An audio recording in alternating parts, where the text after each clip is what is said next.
I guess I feel like jumping on. Boom, boom, boom.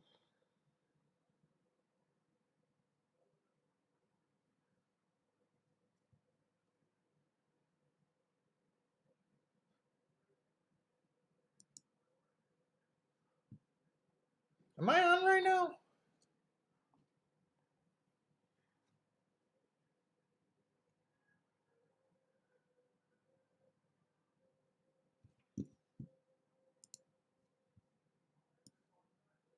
Wait a minute. I might be fucking on right now.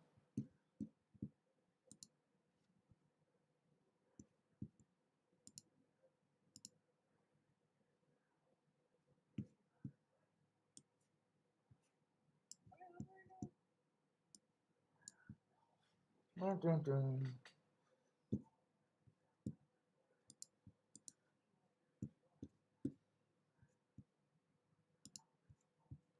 See if my volume's okay. Yeah, fuck it. I'll go on. Hey, what's up, Frankie Tubbs? I guess I am live. I'm really bored, and Parsons couldn't play today. Michael Lester couldn't play today on the phone, so I said, fuck it. I'm going to just jump on. Although it's not the best card, but I'm just happy as hell to see a card from Gulfstream today. It's kind of a shitty card.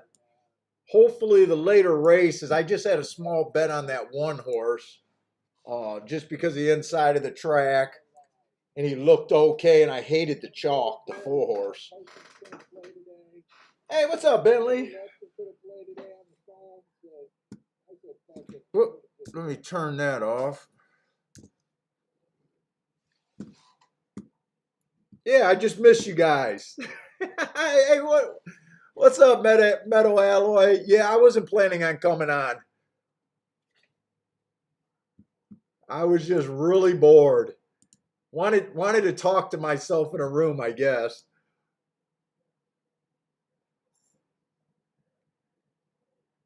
And what's the deal? I didn't realize Gulfstream was running today. When I marked up this form, I just assumed it was Thursday's form, and then I realized it was Wednesday form at about 11 this afternoon. So I hope Gulfstream is back to 5 days a week. Maybe it's just the 4th of July weekend kind of thing. I'm not sure about that.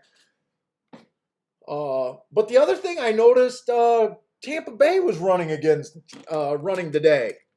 So is Tampa Bay doing like a little summer meet? Oh, they're not running Friday.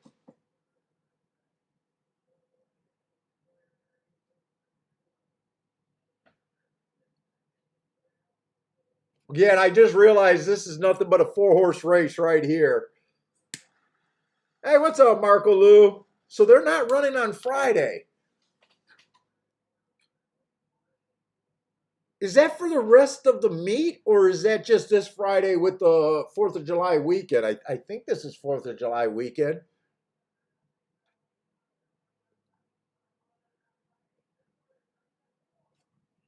Well, fuck, I'm glad I came on then.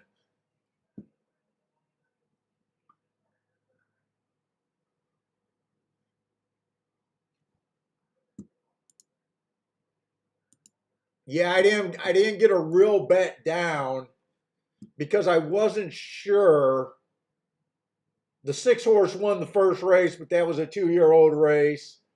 Uh, like I said, that second race, I hated the 4-horse, the favorite. I thought he was more of a route horse, so all I had was $20 to win on the one. But it's kind of like it found money because, like I said, I didn't think they were playing today. The pick six is a mandatory payout. Is that today? They're not doing a mandatory payout. Well, I thought last Sunday was the mandatory payout, or Saturday.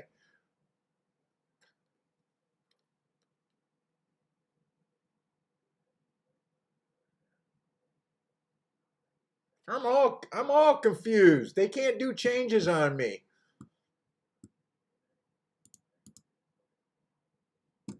In fact, we don't got much to go. I'm actually going to look to see. I'm going to look up Tampa Bay. I want to see how long this meet is.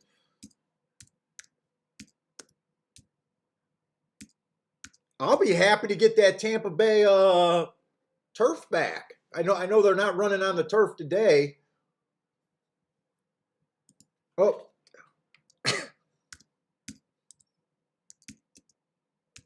Tampa Bay Downs. Tampa Bay just took me to hockey. Tampa Bay Downs. Let's see what that meet looks like. 2020 racing calendar.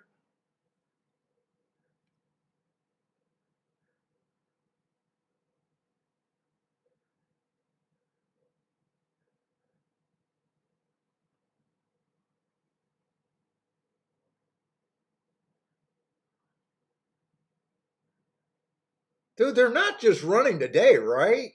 Why the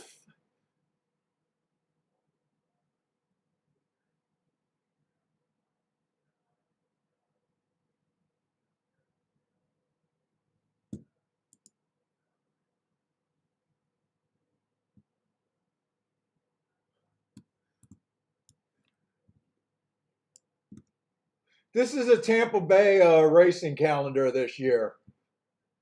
Why the hell does this start on June? I want to know if they're running any more days. Can someone in horse racing act like they have a clue? Tampa Bay 2021. I'd like to know. Can someone there have a fucking clue?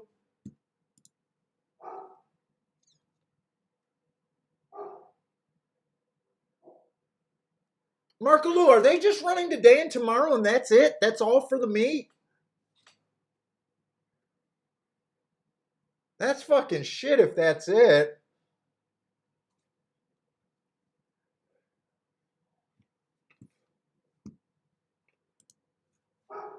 That's not going to do me any good where I'm going to jump into Tampa Bay. Why would they just do a 2-day meet? That can't be right, can it?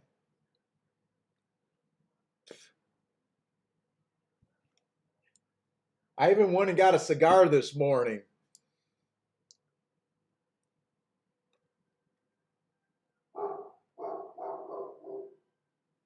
Okay, July 21 is the first day of the 2021-22 meet.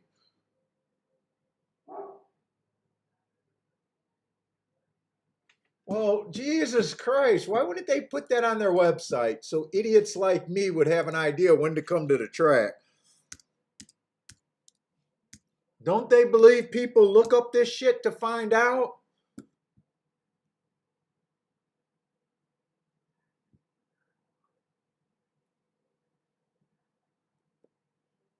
I didn't know they had.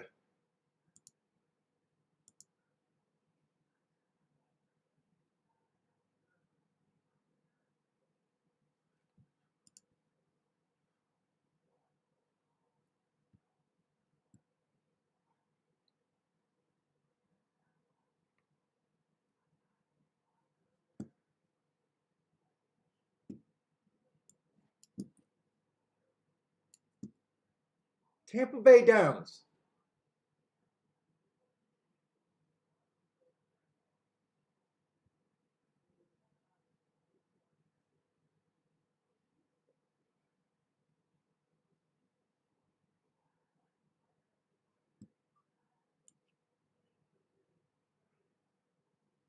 God, I swear to God, you got to be one of the stupidest people in America to run a fucking racetrack. I mean, how hard is it to give me the dates that they're planning on running? And for how freaking long?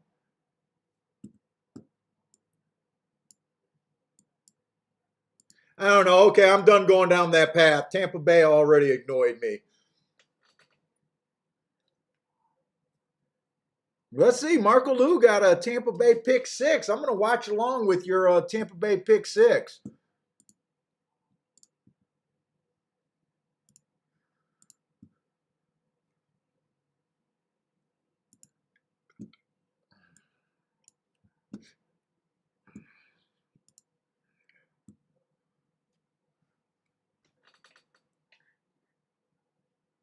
what's up,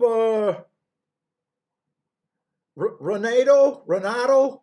I know I'm killing your name, man, but what's up, man?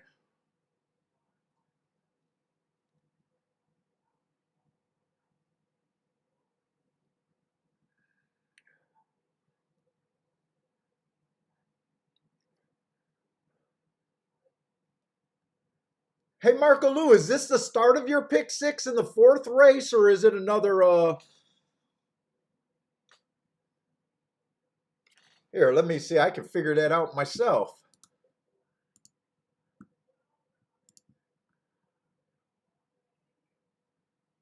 I think this is the start of your pick six. Good luck on your pick six, man.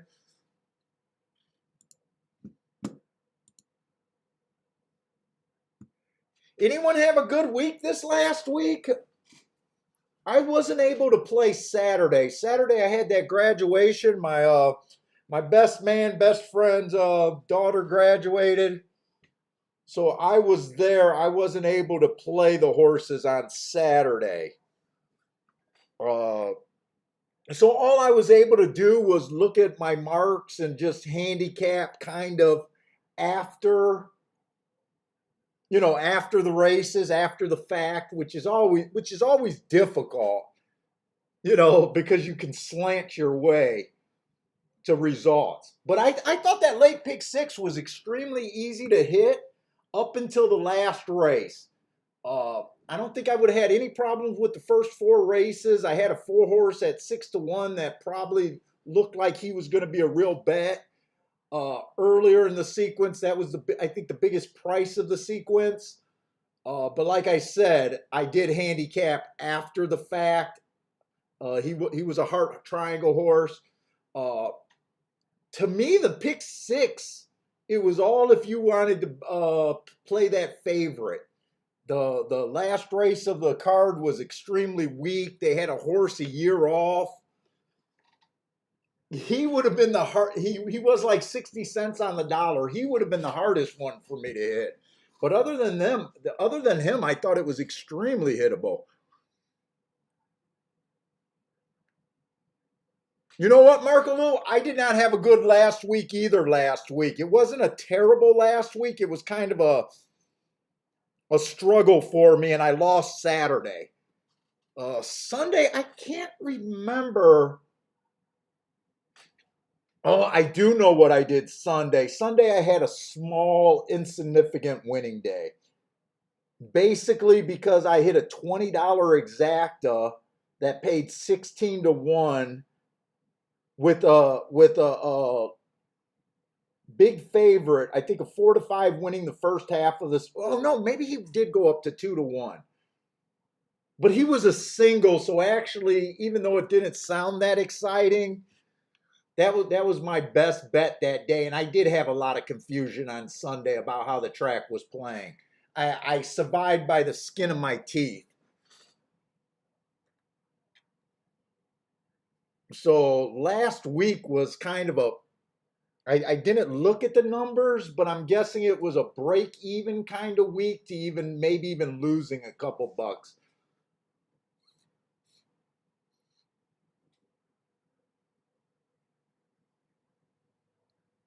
Hey, what's up, Mo Knows TV? Glad to hear you back. Yeah, I wasn't planning on doing the stream, so don't hold it against me. I just didn't want to play alone today. So thank Parsons if you guys like the show today. Thank Parsons for being too busy at work to play.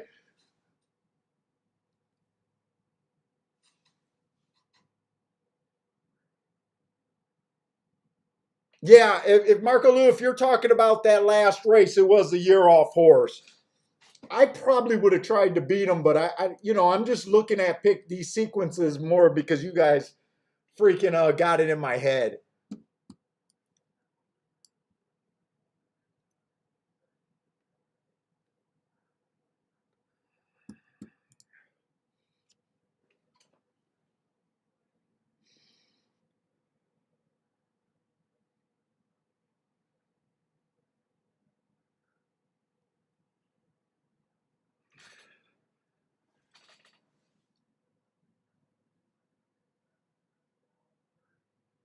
Oh, you thought you were, dude? Gulfstream. I got a feeling playing Gulfstream solo today would have been a big bore.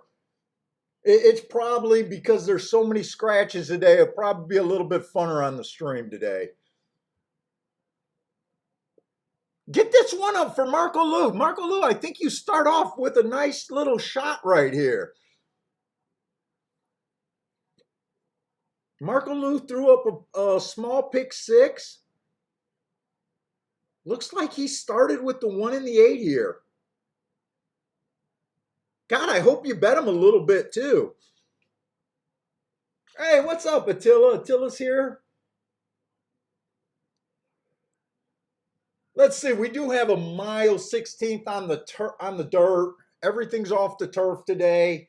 It is a 4-horse race, so unless there's some crazy value here, I'm probably not that interested in this race since every horse is going to be capable of getting in the inside. Uh, I do think the 7 looks okay though. 7 went too fast to win 2 races, 2 and 3 back. He's been going pretty fast. He does look pretty decent. He's the even money favorite right now.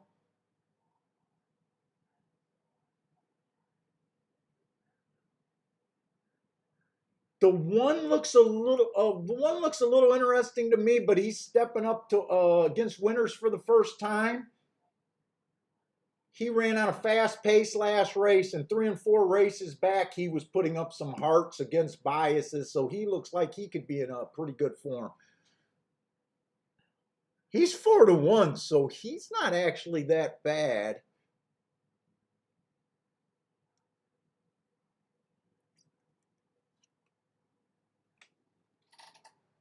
Mo Knows TV says he gets smoked at Gulfstream when it's a sloppy, bad track out there.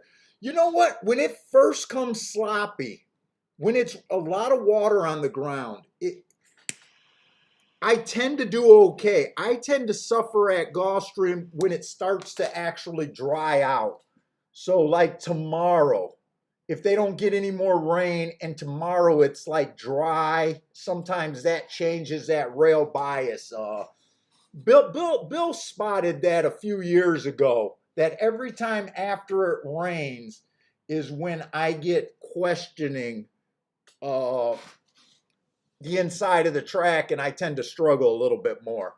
But when it's muddy, it tends to play how I expect it to play more often than not.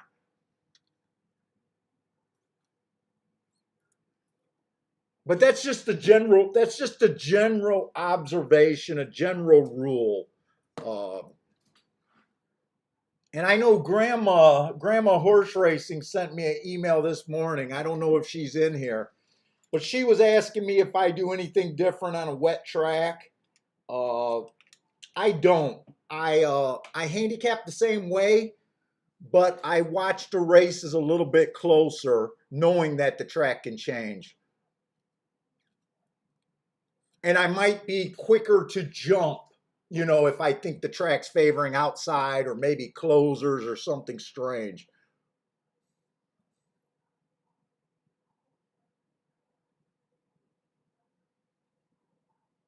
Oh, Mono's TV, you're a breeder guy. See, I never got into breeding. I always say that I know breeding means something because the people that put the most money in the game, owners and breeders, people that actually buy these especially super expensive horses, it's mostly based on breeding. So I know it means something. But to me, at the levels that I play at, the low level horses that for the most part ran over the track quite a bit, I don't think not knowing breeding ever hurted me. Uh, I just never got into breeding because it was such a boring read, and you guys can tell my memory's not that sharp. And I think to be able to understand breeding, you have to be able to recognize horses' names and know what that means.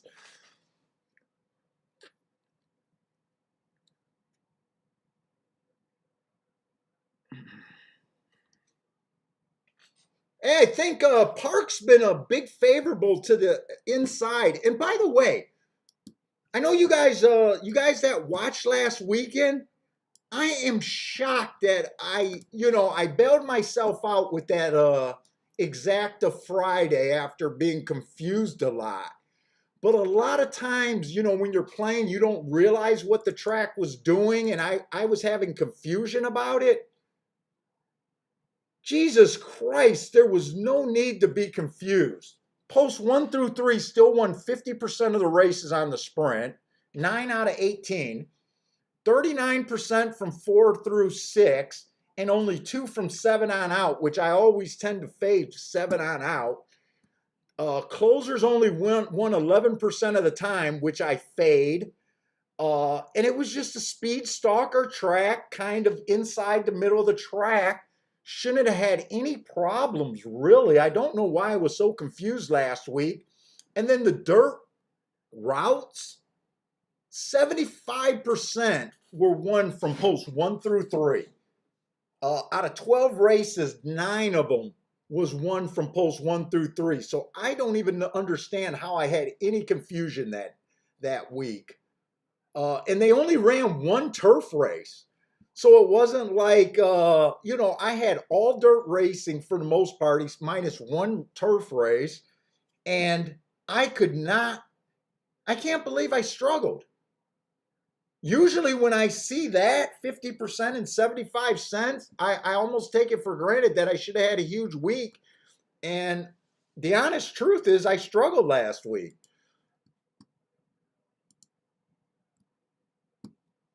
Oh, I wanted to look up Parks. Because Marco Lou says he got some plays at Parks. Now, Parks, Marco Lou, I don't know how much you've been playing Parks, but right now, the inside last week, post 1 through 3 won 88% of the races on the dirt. 40 for the sprints, 46 on the routes. So huge numbers. And for the meet, it's been favoring the inside. So I don't know if you want to look, if you might be considering that or not, but that does look like really attractive. And this race is off at Gulfstream, and I did nothing.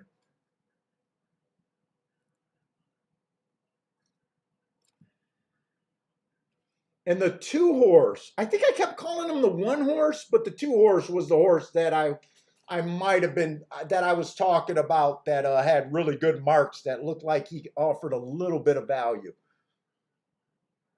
The 1 was scratched. Sometimes I mess that up. Come on, get this 2 home. Frankie Tubbs is back in the 2 a bit.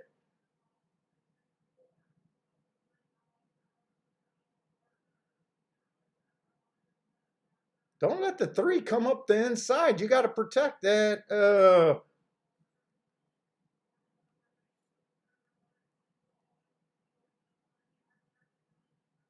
Came in 3-4-2, it looks like.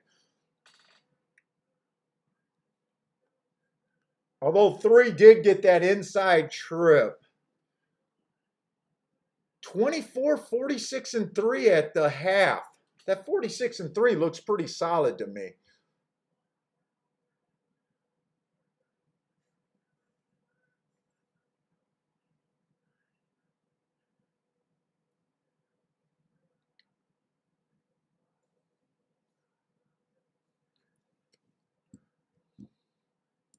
Let's see if we can throw up Parks up here too, so I can look at that too.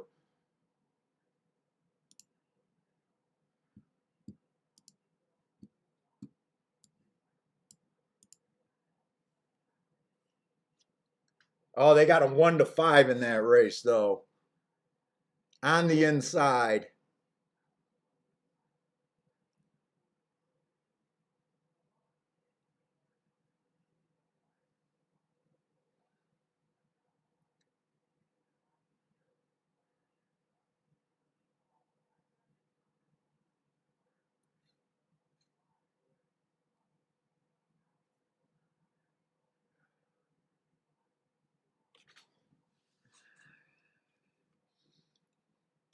if I would have planned on doing the show, I probably would have looked at Parks today. And 7 didn't run a lick from the outside. Well, from the 4 hole. Let's not call it the outside. He was a favorite, or he was second choice and didn't really run a lick.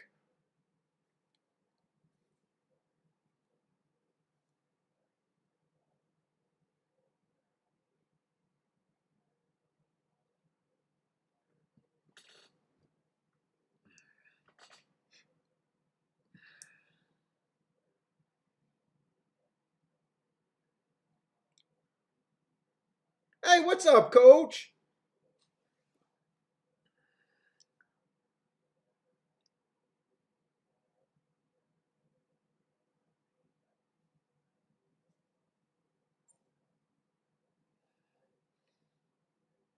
Marco Lou got the cheapest pick six he's ever played at Gulfstream. $1.80 ticket.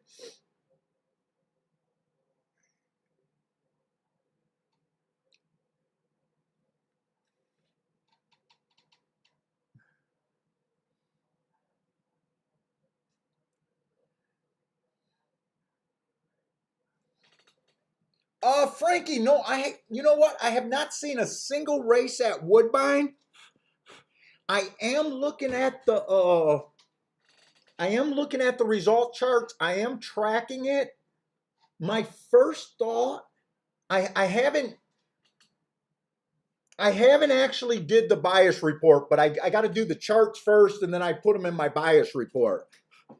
You know, but my first impression just seems like it's outside of the track. Now, once I do the bias report, there might be more inside horses winning than I know. But just from doing the charts, it seems like every day I do the charts, I'm like, wow, it feels like it's outside. But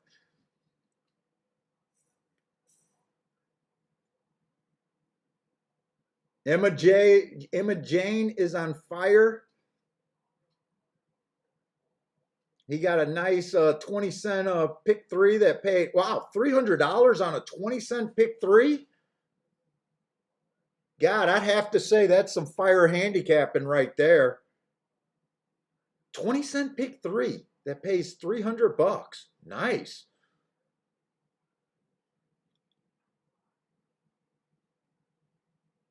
Now there was one person that I know had a really good week. Joshua, I think had a really good weekend. He hit another 42 to 1 shot over there at Belmont.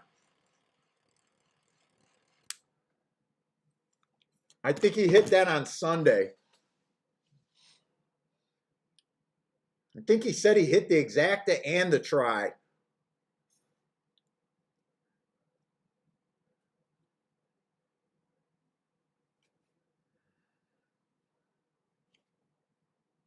Let's see, we got a 5 horse field, but we're definitely going to have to take a look at this one. It helps when you play an all in 2 legs.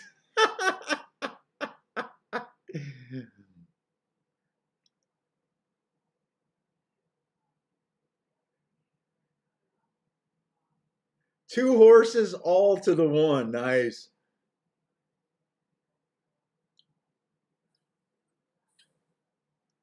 Wow, they had a 20 cent try go for $2,000. I am gonna give Woodbine a chance on the stream. Uh, I got to see what day they run early. I just got to wait till they're a little farther in the meet.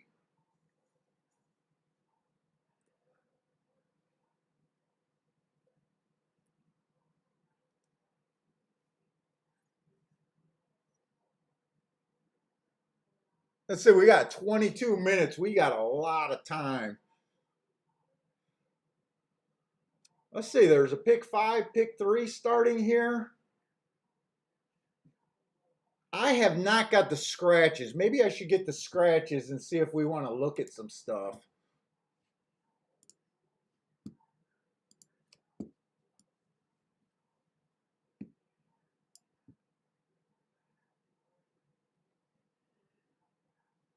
Let me just go ahead and get the scratches here.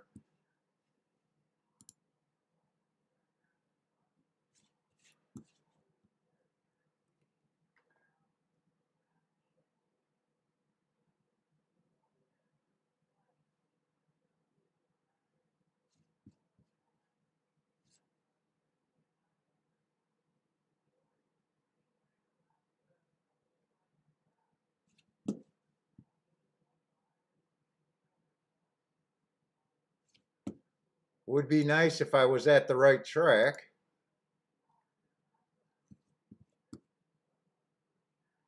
So I did scratch the 5. That was a right scratch.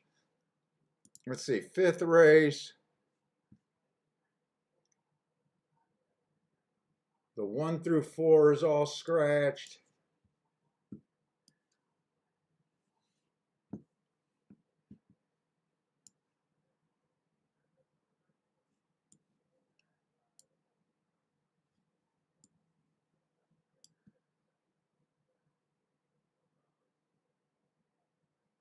There's 5 horses in that race.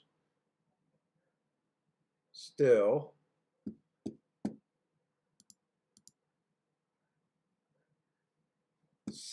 Wow, it looks like we got a bunch of 5-horse fields. All right, we got to look at these 5-horse fields today because I guess those are big fields today.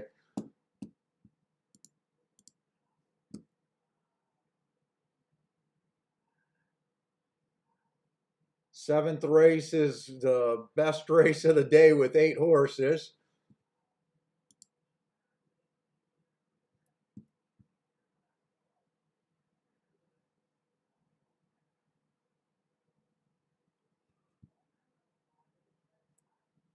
Gonna be epic is out.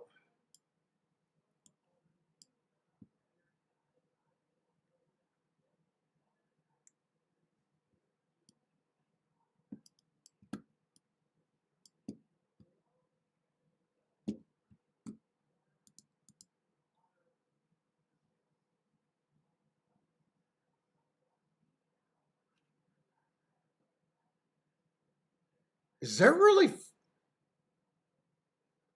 there really 16 horses in the last race?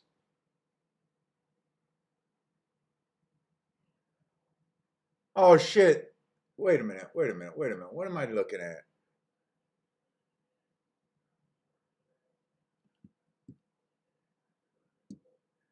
That might be overseas.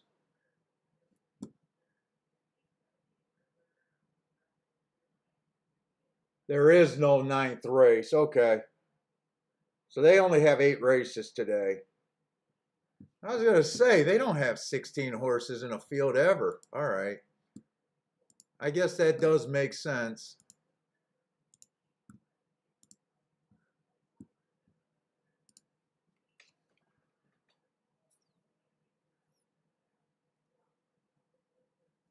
Thursday is the early day at Woodbine. 140. Let's see. Thursday is tomorrow. Maybe I'll look at Woodbine for tomorrow. Since there's no racing on Friday, I won't have to. Since there's no Gulfstream on Friday, maybe I won't do a show on Friday. I don't know.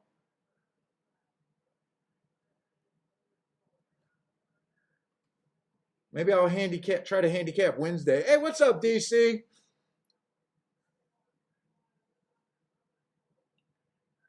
Yeah, I'm looking at the South America entries for Gulfstream's 9th race.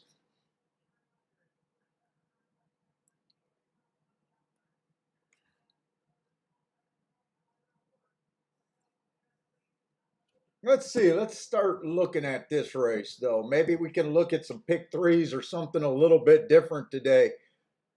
Might have to go the extra race just to find some value today. Let's see. We're going into the 4th race. Hopefully, I didn't get confused and my scratches are right. So the 4th race, we got a mile in the dirt claiming 12.5. This one horse 2-1 right now, but 7-5 morning line. 4 races back, bad rail, stalking closing day. He had a bad rail that day. Went too fast to win. I like that race. Came back, won his very, wait a minute, 4 races ago. Came back, improved his speed figure by 11 points, average, and won 2 races ago. Kind of the slowest winner of the day for the first 2 calls. And then last race, the inside of the track was good. He matched strides with the fastest winner of the day. I gave him an asterisk for being in the 5-hole. I think that's a good race. God, why am I so fucking clammy?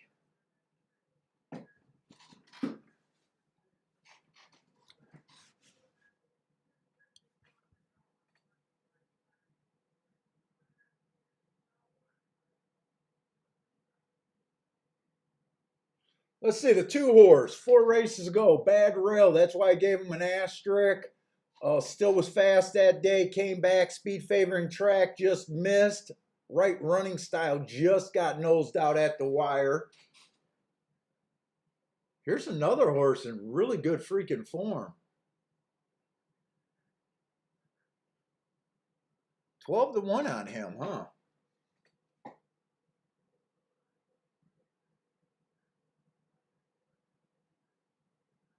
Wow, this is a 5-horse race, but this is tough. The first 3 horses all look really good. They all got front speed.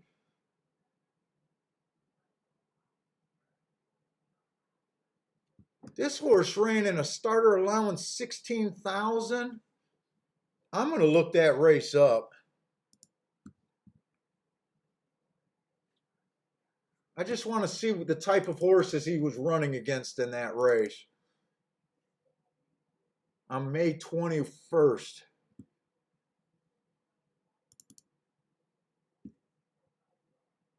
That'll be the 3rd race of the day.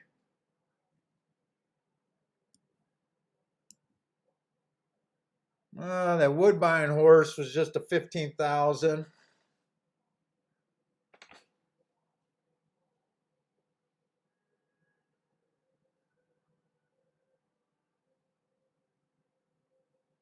Let's see, the horse that finished 3rd was running in some stakes races, 60,000 and some $100,000 stakes races.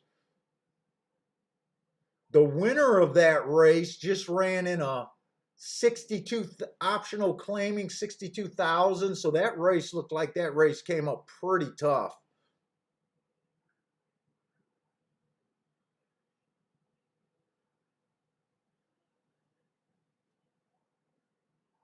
The horse that ran 2nd came out of a starter allowance 30,000, some $35,000 claimers, and a $75,000 stakes race. Yeah, that race came up really tough.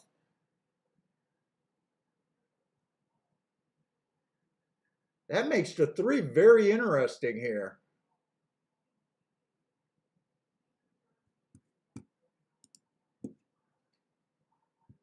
Three's at 7-2.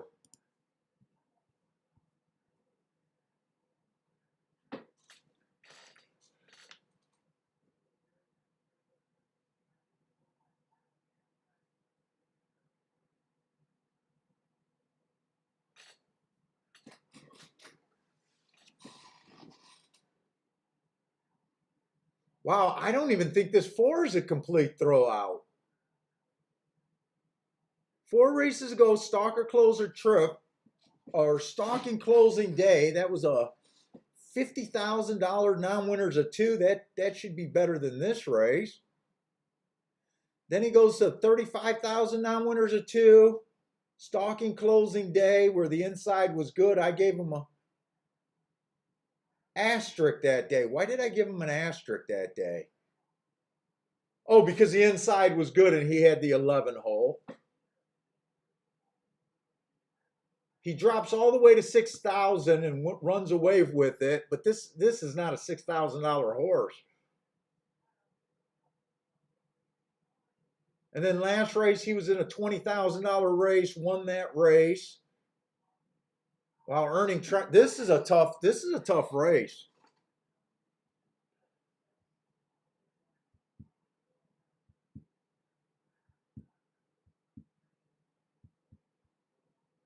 Top to bottom, this is a tough race. I can't throw out a single horse in this race.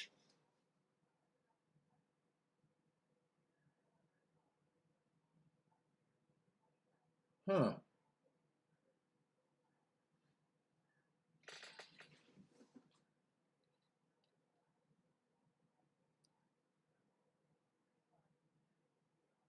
Oh, thanks, Mo TV.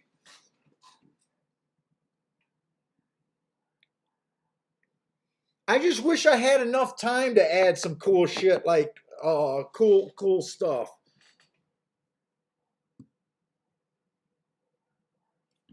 Marco Lou likes the two horse here at Gulfstream.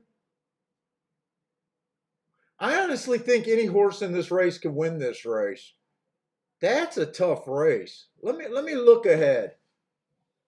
Because I might have to play some pick threes and be more creative betting today. Let's see, the 5 is going to be on the rail. So next race, we're going to have a 12-5, 7 furlongs on the dirt.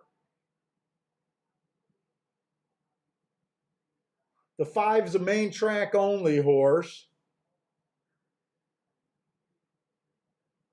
Let's see, 4 races ago, he ran against the bias, comes back, wins, gets an early pressing track. That's where he broke his maiden.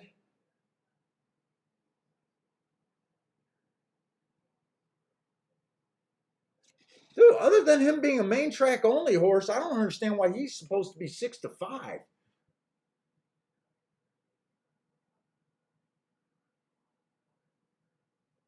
The 6 horse is going to be in the 2 hole.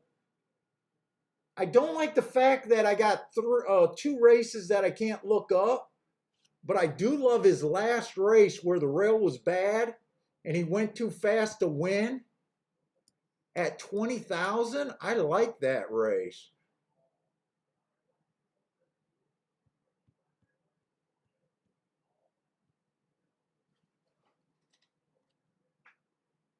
That's the 6 horse. 7's just a $6,000 horse stepping up. He has an excuse last race, but overall, I'm not that crazy about him. I like the 8's last race. I'm probably reaching on him, but I think I'm gonna reach on him.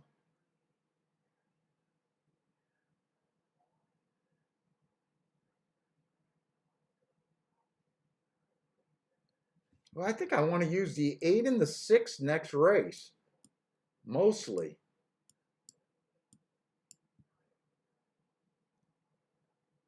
I might do a pick 3 here.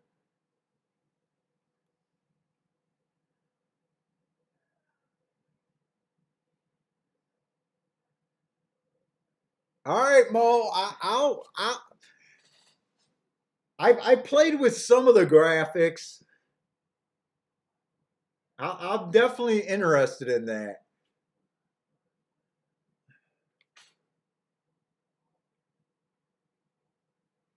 Let's see. The 6 race is going to be a $50,000 optional claiming 6.5 furlongs.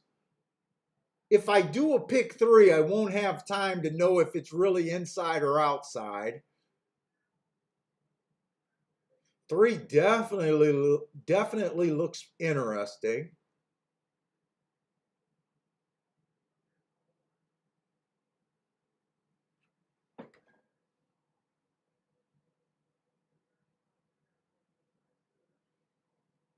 This 6 horse is coming out of the same race as that 3 is in this race. That May 21st allowing 16,000. That was a race I looked up.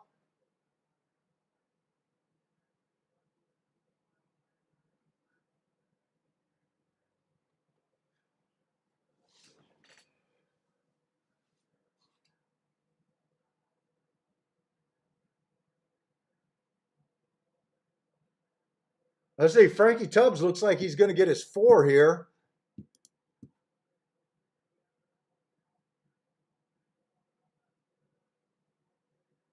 I couldn't tell who had the exacta. You needed a 3 or the 8. I think the 5 got second.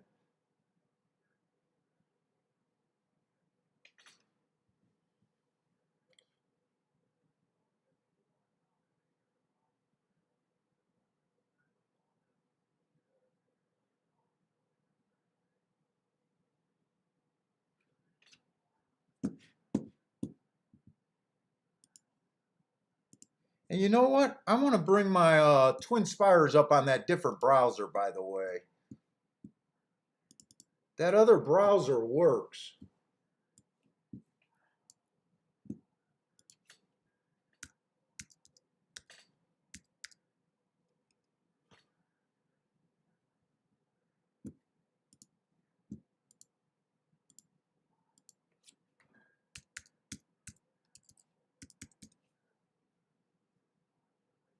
Oh yeah, that's better.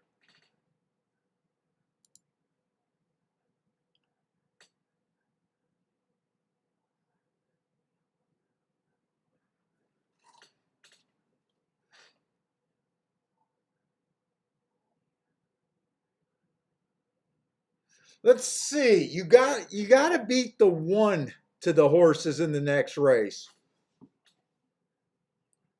1 to the 3 is paying $9. 1 to the 4 is paying 6. 1 to the 6 is paying 7.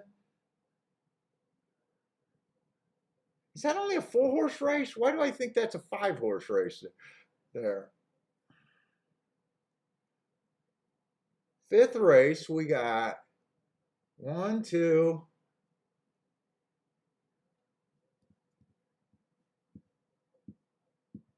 Whoops, I'm looking at exactas. That's why.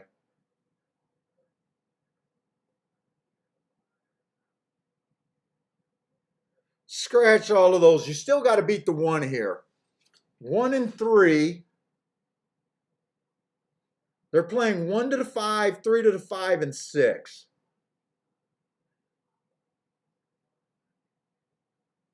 My 8's going to be a super long shot.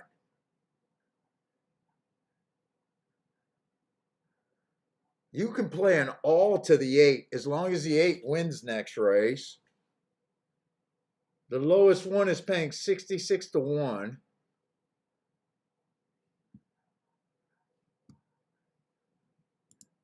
Let me get my video back.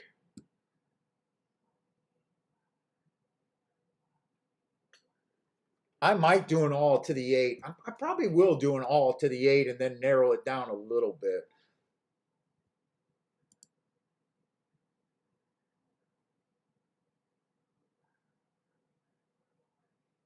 I like the 6 and the 8 the best. I definitely want to play to the 6 and the 8 next race.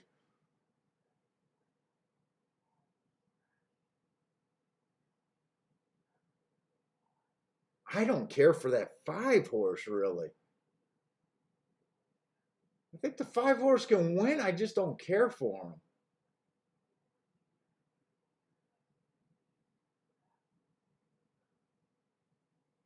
I'm definitely reaching on the 8.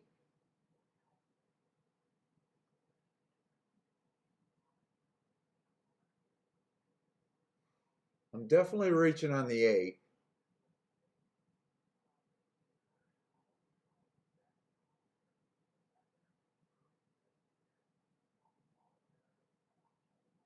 But I'm okay with that.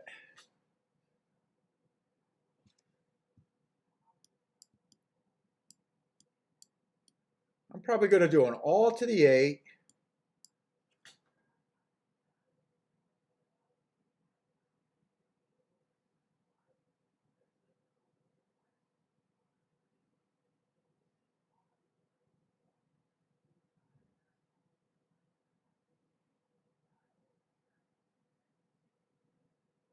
If I play to the 6, I got to play pick 3s.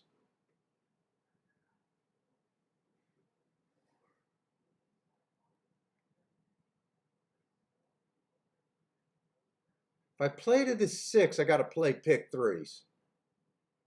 So I'm probably going to single the 6 for some more tickets.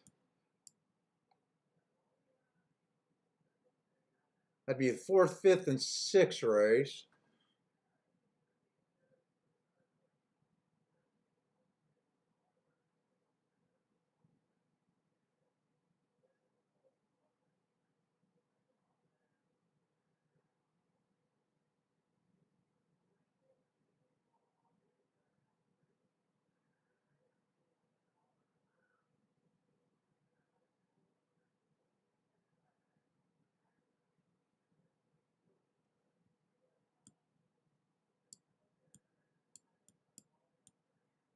It's going to be hard to project these odds, though.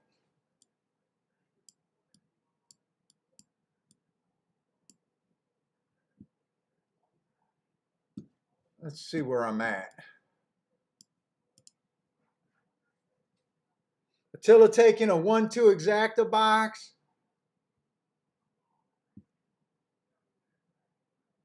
What is that? $7.50 for 50 cents?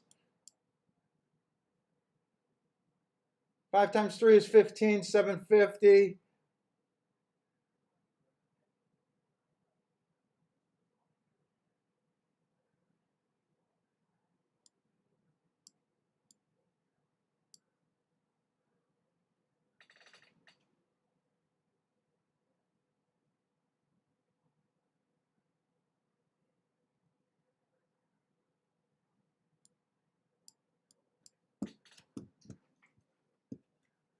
Let me get these in because this is going to take more clicking. I'm going to do all of those up.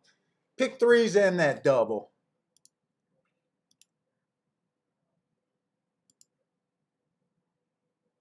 Let's see, all to the 8. That's simple.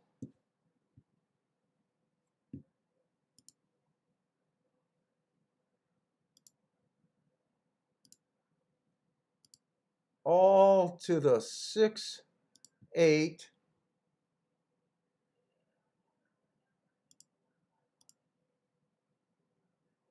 Three, 4, 6.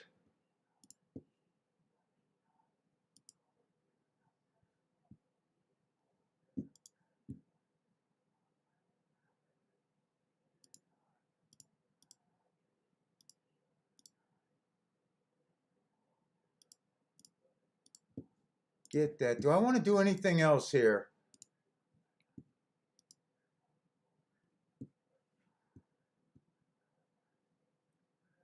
I'm going to, I was trying to get the 3 in to win, but I did not get that bet. I did not get the 3 to win. Hey, what's up, Bender?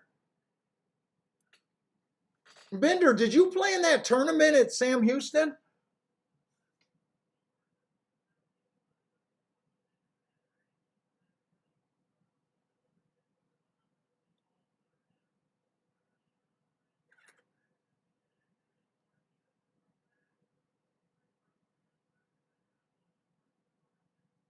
You know what? I'll be okay if this 2-horse wins. Come on, Marco, get your 2-horse home.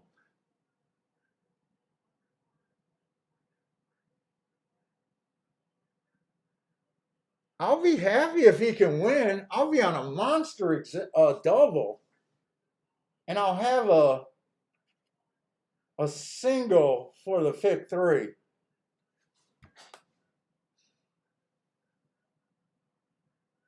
Ah, shit. Doesn't look like nothing special going to happen here. I think 3's dead. 2's dead.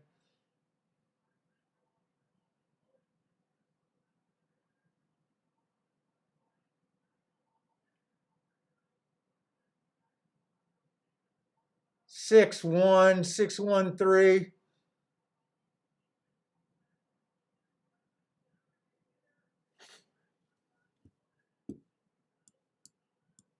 So I'm only going to have that pick 3 and that ticket left.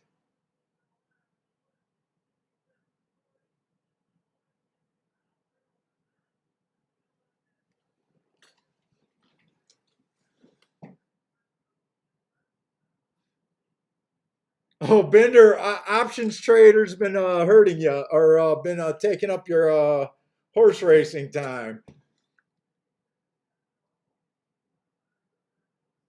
Oh, you haven't even been playing.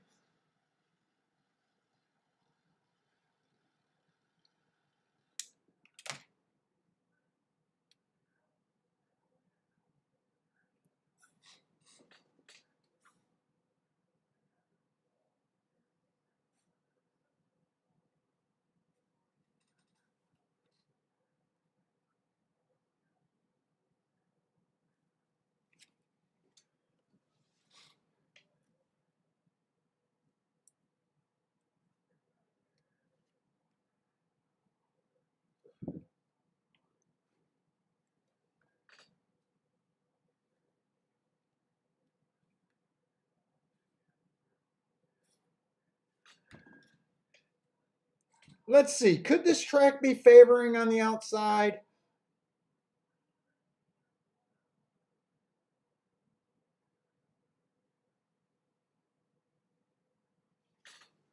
The 1 ran a good second. The 3 wasn't good enough.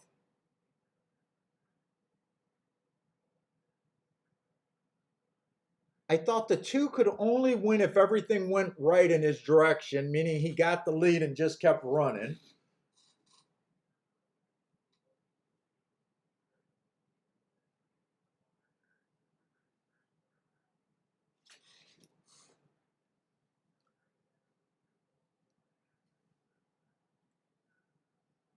The 6 is coming off of a few asterisks and been running at the highest level. Dude, all I'm going to note is that an outside horse won from the 5 hole. But I literally thought every horse could win that race.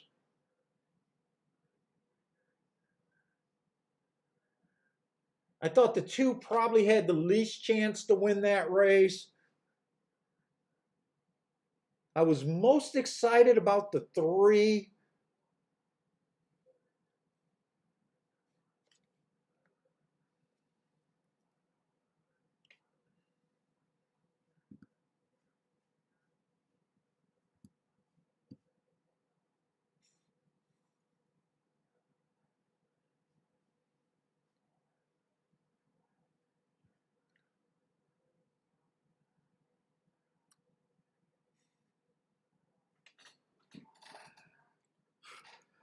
Man, I'm ashing everywhere.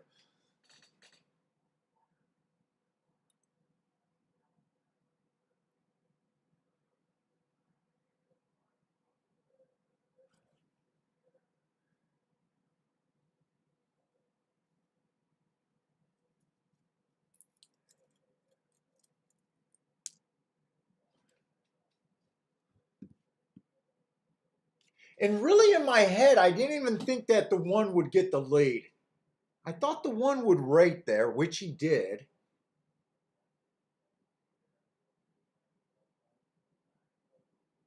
I don't know. Overall, I'm just okay with the way that race ran.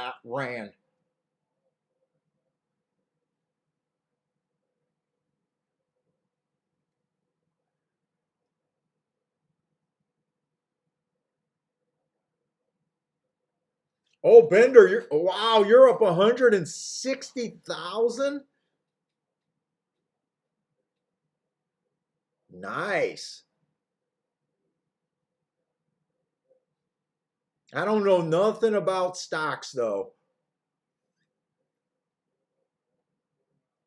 Yeah, Bender, who needs horse racing when you got options, man?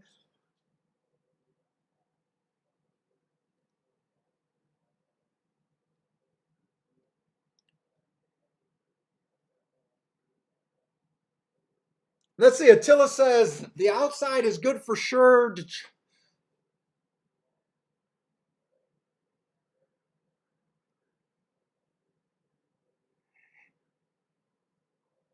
Ah, I guess to have that view, Attila, I would feel more comfortable making that call if I thought 1 was the best horse in the race.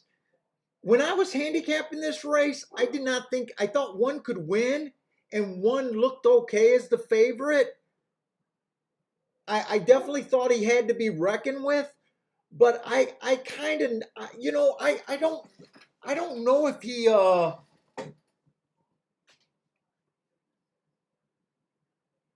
I don't know if his edge was that big on this field. I don't think he was a well, he was a false favorite because he didn't win. But at the time of the before the race, I thought he definitely deserved to be respected. But I didn't think he had a huge edge over these. I guess is what I'm getting at.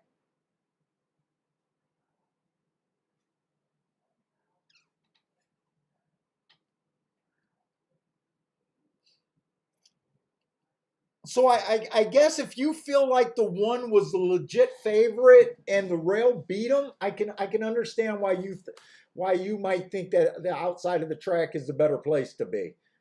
I'm kind of like holding out on that.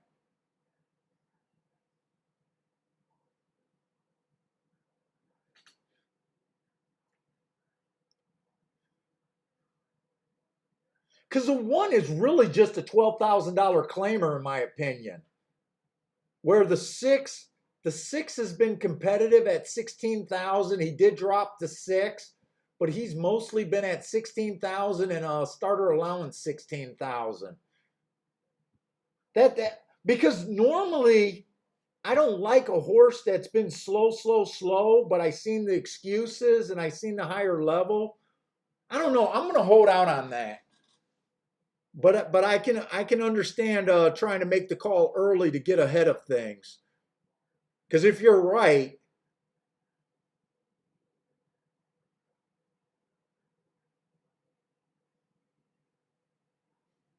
let's see, the 3 horse won the race before. The 1 horse won the second race.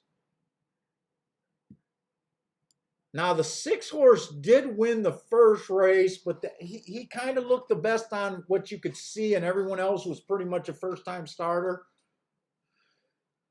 I don't know. My jury's still out on this rail.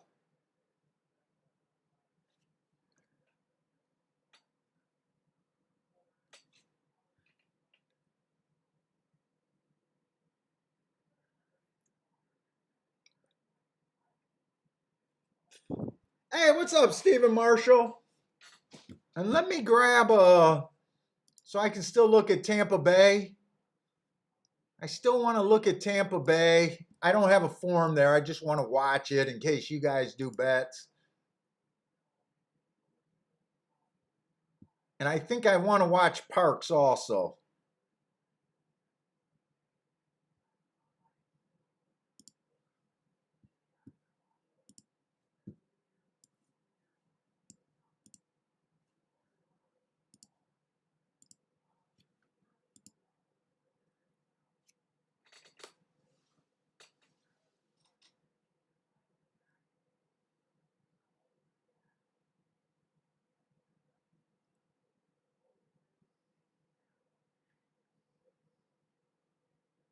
Hey Bender, are you saying that you turned $200 into $160,000? Is that what you're saying? I don't understand options in that kind of talk, but man, if that's what you did, that's impressive as hell.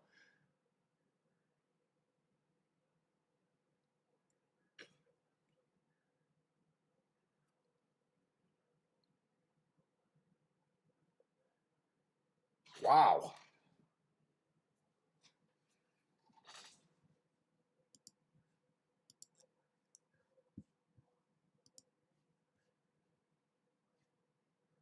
Man, and it's a swamp over there. I can't believe this 5 horse is 1-5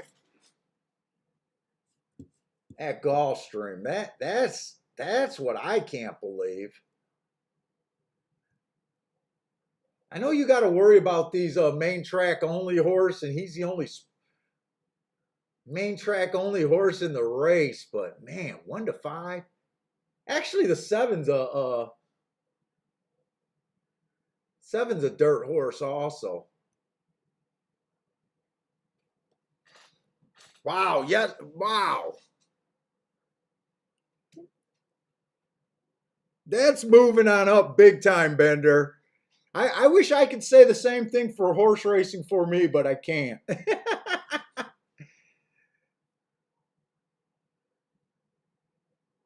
Holy shit. What the hell is AMC, by the way?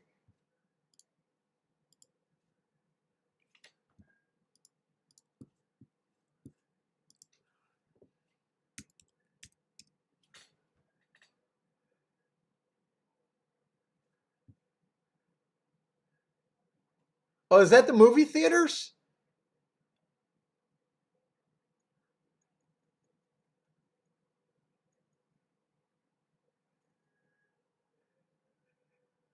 Dude, I don't even know how to read these graphs. I know nothing about this.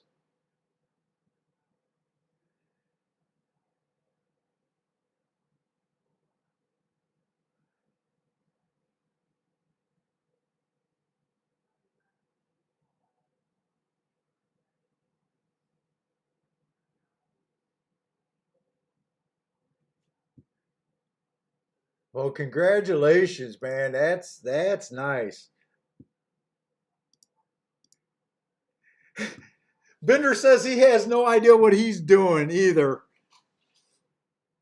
Please tell me you cash some of it out. I would be cashing some of it out. I don't know.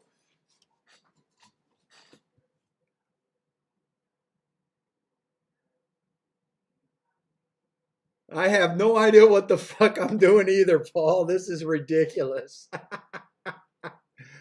Oh my God.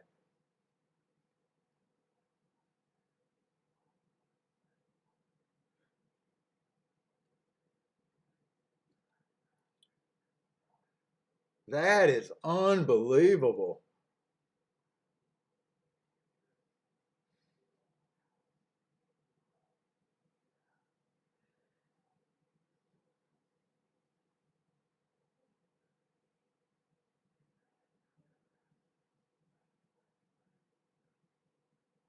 Let's see, Tampa's are getting ready to go to the gate.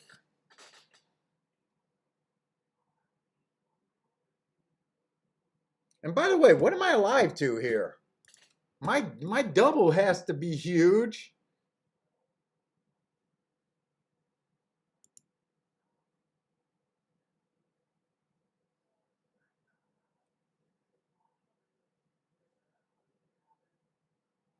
Oh, wait a minute, wait a minute, wait a minute, wait a minute, wait a minute.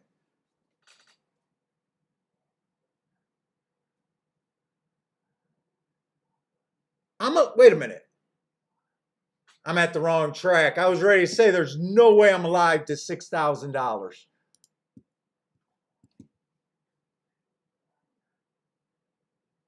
Okay, I'm alive to a nice ticket, but not $6,000. I'm alive to $840 if the eight wins. I'll take that.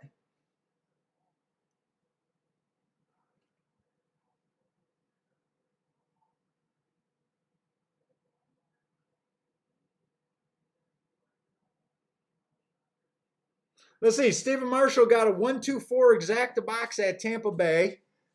That's getting ready to go off.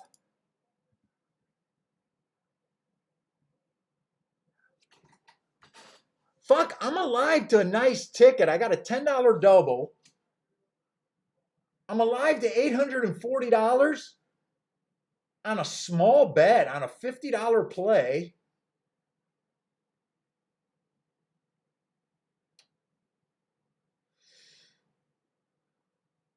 Normally I would protect this, but because the 5 is 1-2, I don't think there's any way I can protect myself here. If the 6 wins, I'll be alive in the pick 3 to 3 horses in the last leg. I only did that one for $1.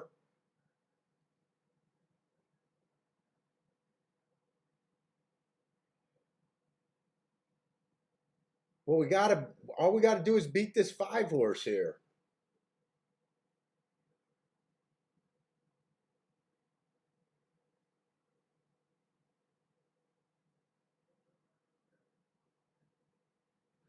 Let's see, Mono's TV looks like that's a Tampa Bay bet. 4-5 all.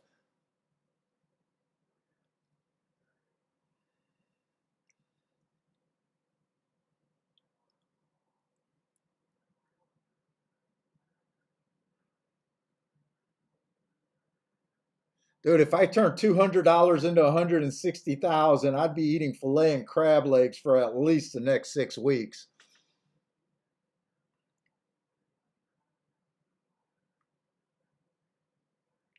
Bender, you should meet me out in Vegas, man. You should go out. You should go out to Vegas this July. I think we're leaving on the 12th. You can afford it, man.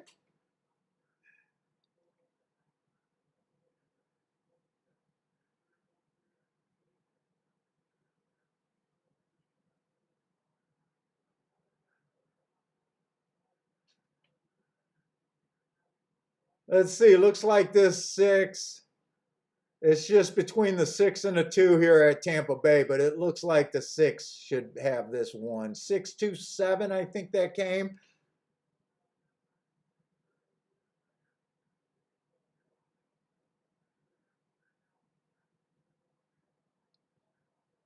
Attila says, don't mention it to Jared. Man, well, dude, I'm like super excited for you, Bender. Wow.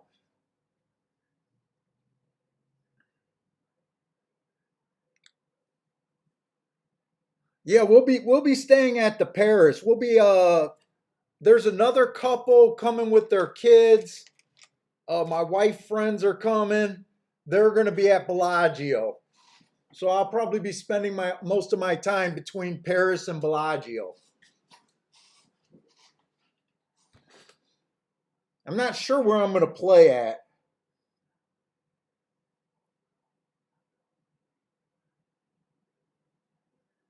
Oh, the 12th of July. So we're leaving like I don't know, we're leaving in like 12 days, something like that. We're going Monday through, let's see, we're going Monday through the 16th. So we'll be leaving Friday on the red eye.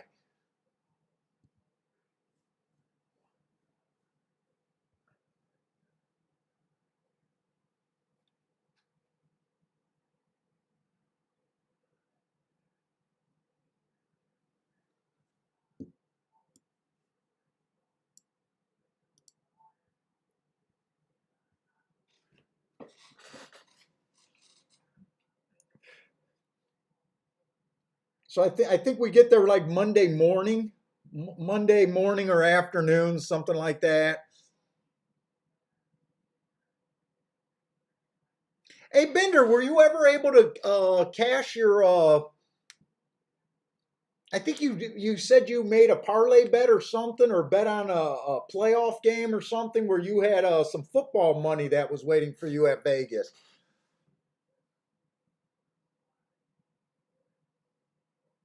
Hey, what's up, Kinky Capper? No, I keep looking for the Orleans tournament. There's no Orleans tournament so far anytime in the future that I could see. I'm probably gonna try to stop by at the Orleans when we're there. We usually go to the Japanese place. It's pretty good there for dinner. And I always try to see Debbie, who does the tournaments. I keep going to their website, and they have not changed anything other than postponed.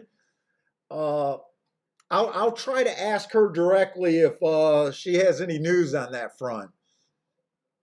They got to be getting close. I hope they don't disband it and just be done with it. But from what I understand, they're doing shows and everything in Vegas now.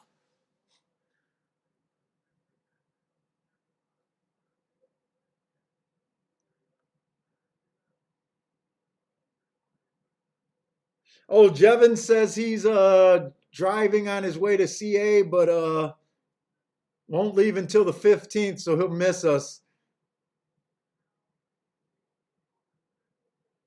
Oh, you were able to mail it in. Okay, that makes sense.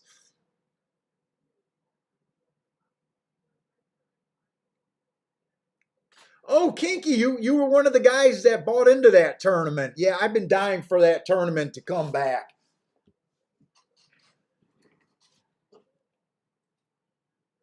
I wish one of you guys were there to straighten me out on that final day. I made a blunder that I know would have won the whole thing. I actually feel like I choked during that tournament, but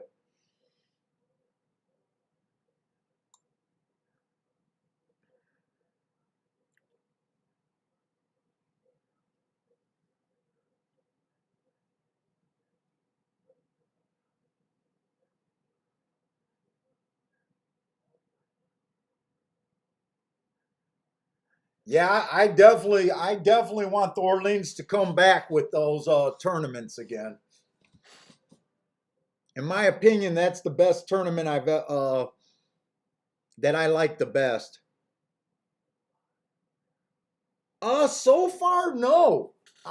Unless they get some live tournaments with real prize money, I'm not interested in them. The only tournaments that look appealing are the live money tournaments, and they just don't fit my mentality. But the mythical win and place tournaments, right now, from all the websites that I see, they don't have a pool of racing. I won't be interested in those tournaments until they got the pool of racing again. It's more like a pick 12 or pick 15 where they pick the races that everyone plays the same races. I hate those tournaments.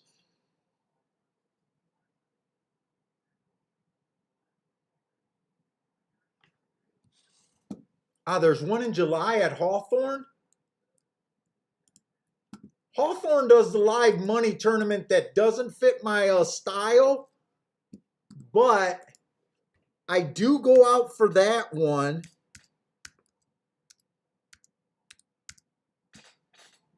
because I don't mind playing for that entry fee. I think they usually do about a $500, $300 entry fee, something like that, instead of, like the $2,000 entry fees.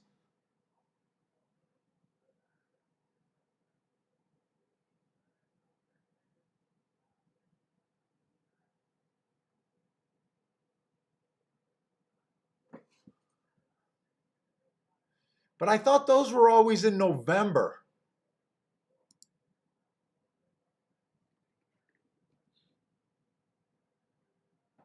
Oh, you're right. They got one. I can't go. It's July 17th and July 18th. They have a $400 bankroll one, no entry fee. They don't. There's no prize money. You're just playing for what you can work your bankroll in, and you're playing for two seats on Saturday and two seats on Sunday. But I will be in Vegas during those days. Otherwise, I probably would have drove out for those.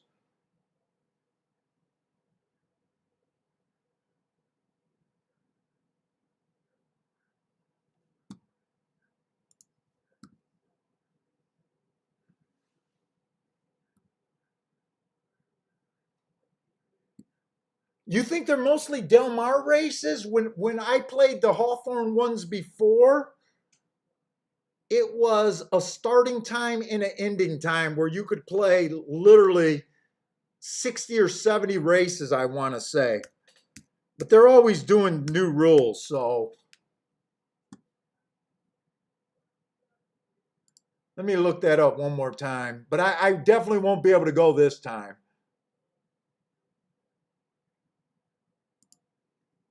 That's the summer tournament. Official rules that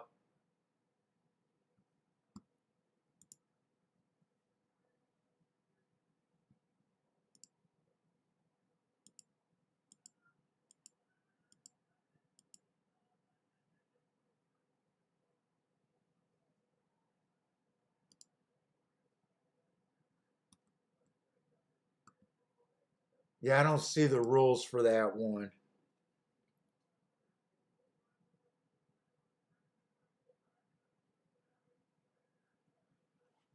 When I did that Hawthorne tournament before, it was basically you started at 1 o'clock. I want to say you had basically a $300 or $400 bankroll live money. Uh, they gave you a card for each entry, and you could play as many races. I want to say it went from like 1 or 2 o'clock in the afternoon all the way to maybe 8 o'clock in the evening. Lots of races. No mandatory, no nothing. I think it was just win, play, show, exactas. I want to say they did. Yeah, they did trifectas, exactas, trifectas, and I want to say daily doubles. They might have had pick threes, but I'm not sure on the pick three thing.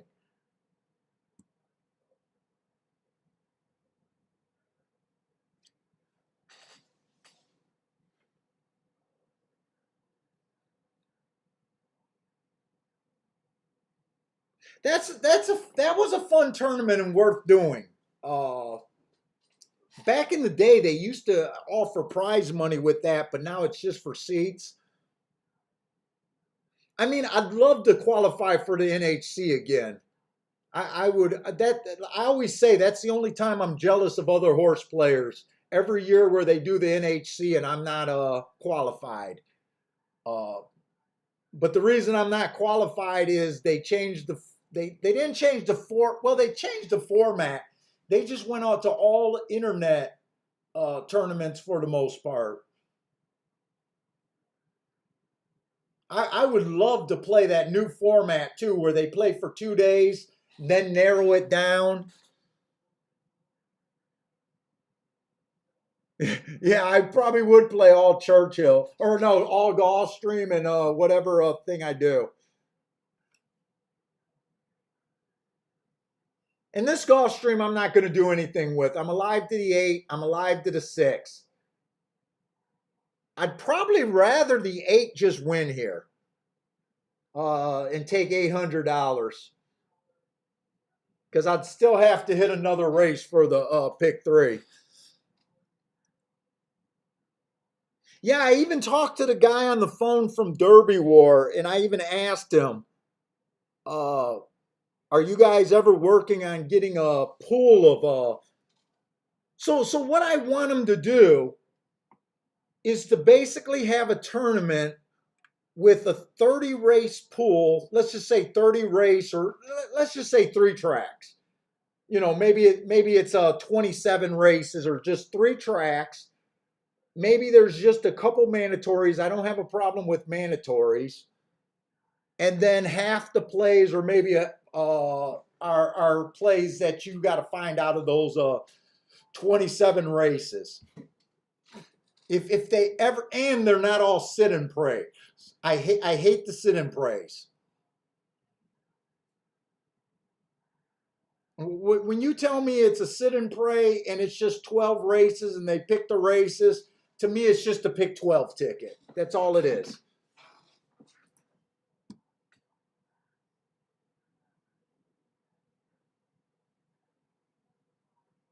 But from what he said, that they're not even, what I understood is they're not even working on that. He said something about they got sued by Gulfstream and they still haven't even got Gulfstream back.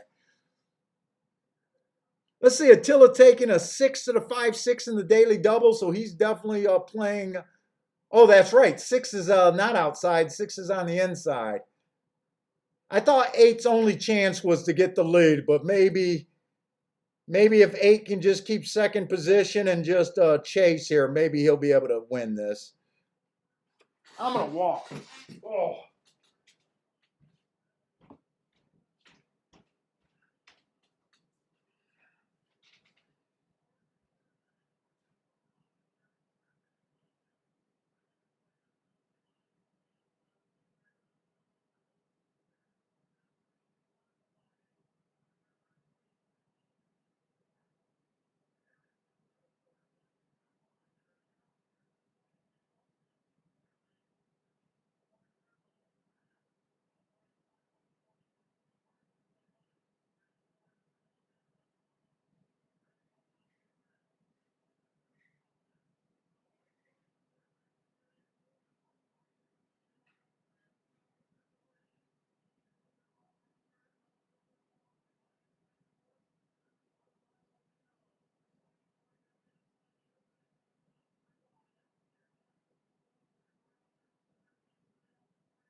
Wow, I hated this 5 horse.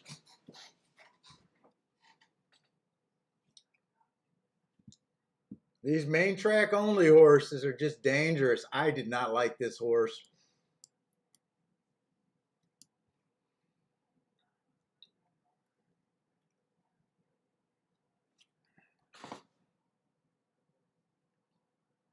Six, nine.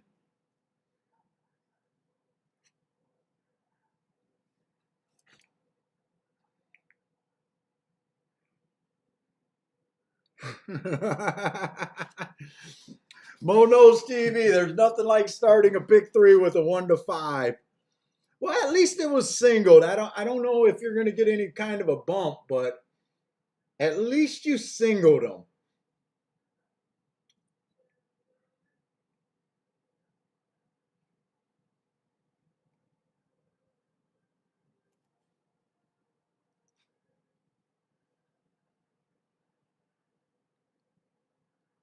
Now, by the way, that's the first race that I didn't like.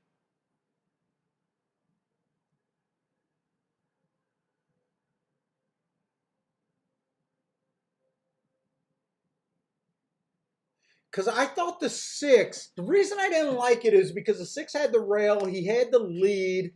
He was a horse that I thought should have been favored over the 5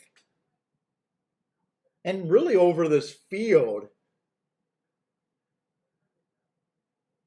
He's the first horse that makes me question if the rail's good. 5 did have the rail, but he angled off. I don't know if he ran any of that race on the rail. So did the 6 just lose because of the inside of the track, or did he lose because he didn't like the surface? Or he just wasn't as good as I thought he was?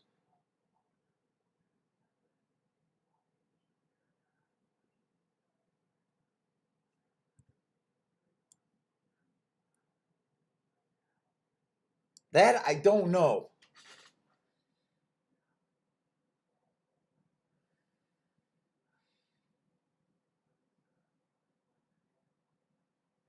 Let's see. Kinky Capper says midway through the year, heading into the summer. Yeah, no, Kinky, I'm having a pretty good year. I'm definitely up. I've been able to pay myself twice already. Taking money out the account, which I do quarterly. I wouldn't say I'm up spectacular. I'm not up ahead of schedule from last year, that's for sure.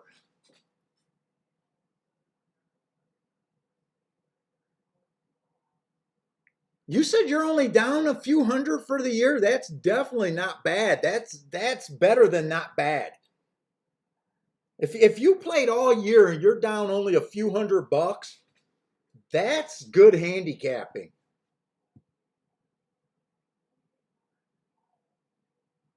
Without a doubt.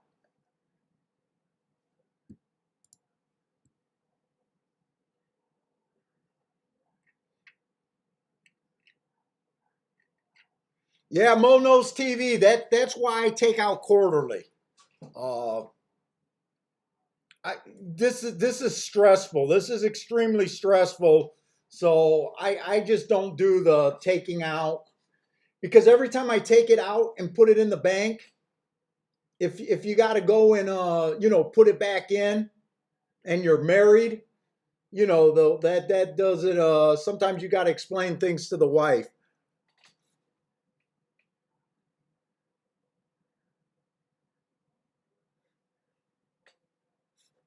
And I know a lot of guys go on losing streak. It seems like more often than not, when guys take out of their account, they tend to go on losing streaks after that.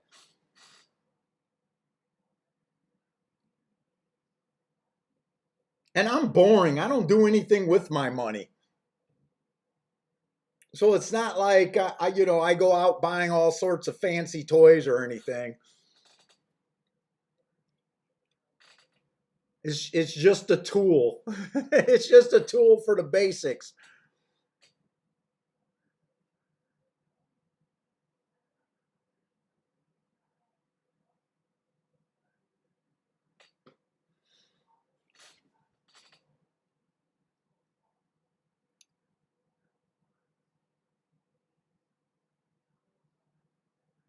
Oh, that's why you got to do the withdrawal because you'll just play.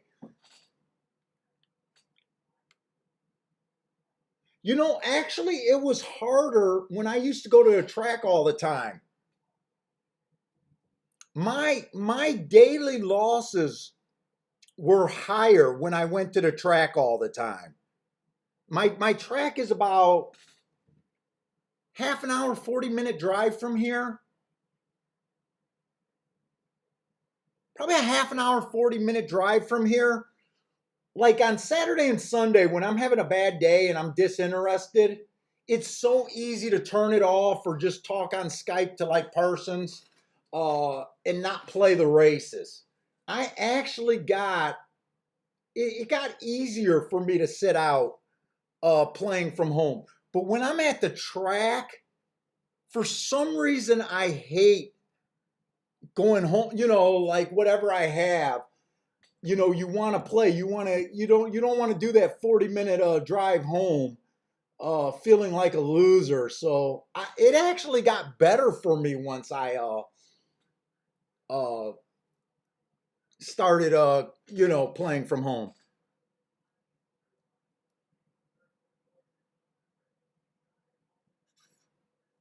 No, Kinky, I have not changed my way of looking for the races for about 20, probably 25 years now.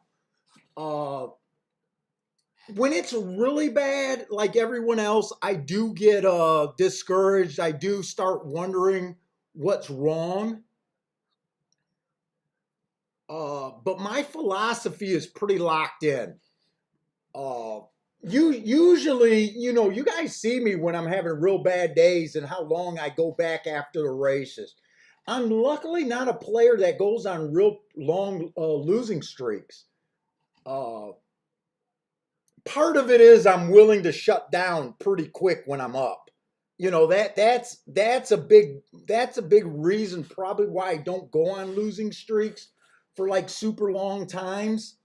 But no, my philosophy is set in stone, and honestly, I feel like there's more opportunities than there's ever been.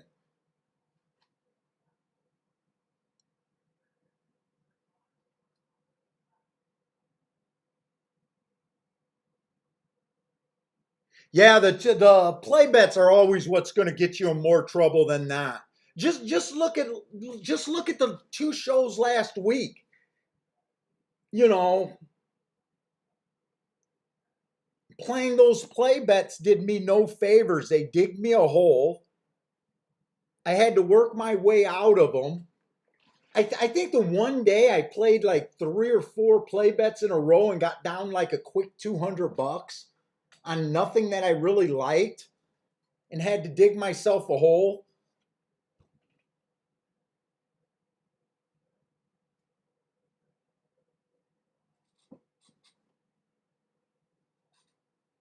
Yeah, but a lot of people say that they're a decent handicapper and a horrible bettor.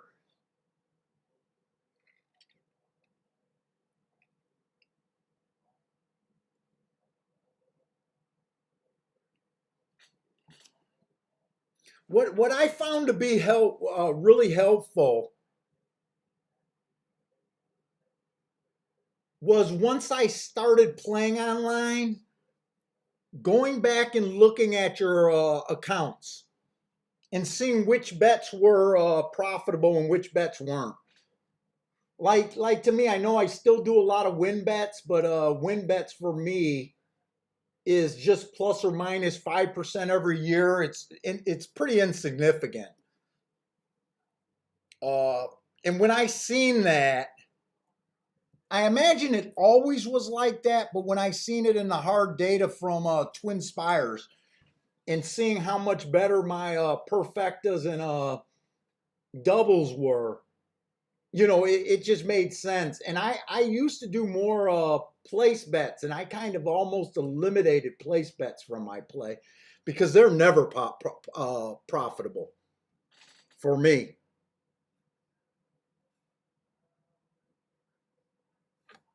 But yeah, play bets get you in trouble. Play bets are like antes.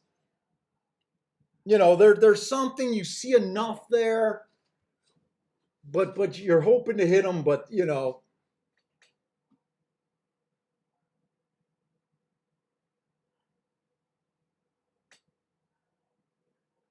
I just had that talk with Parsons. Parsons plays like me, but he's more willing to play pick fours, and me and him had an evening discussion, and I it dawned on me that every time his bankroll moved significantly,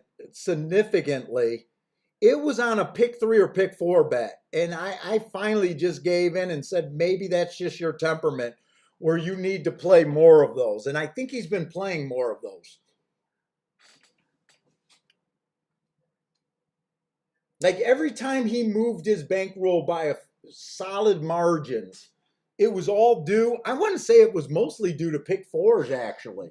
And you guys know that I'm against pick fours, but they work for him, and sometimes you just got to figure out what works for you better. Like he thinks them out better than I do.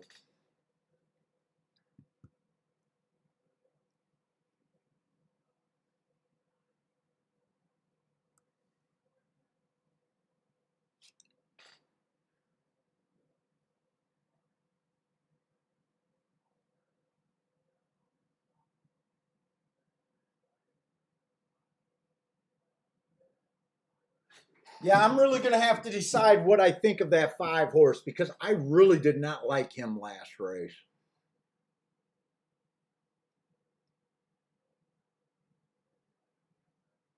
I thought he was about as false of a favorite as you could be, too.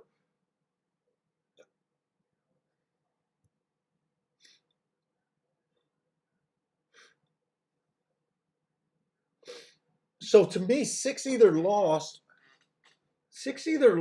because of the rail or because he didn't like the dirt.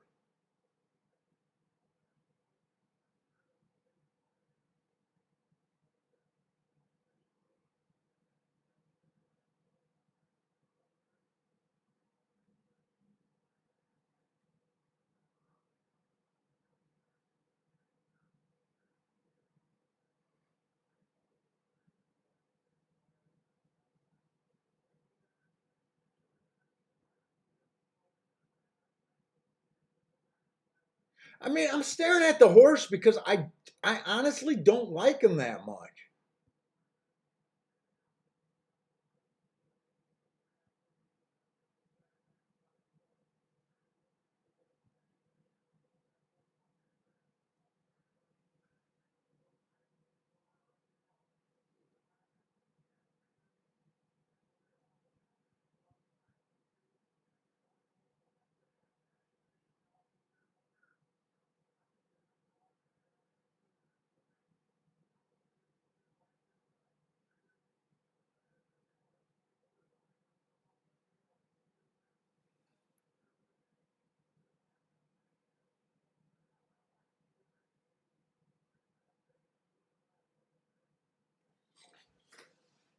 Oh, you like being singled in the first leg in a pick three, all in the second, and then 2 or 3 horses in the final leg. Yeah, if you can dodge that single, you guarantee get yourself to the payoff.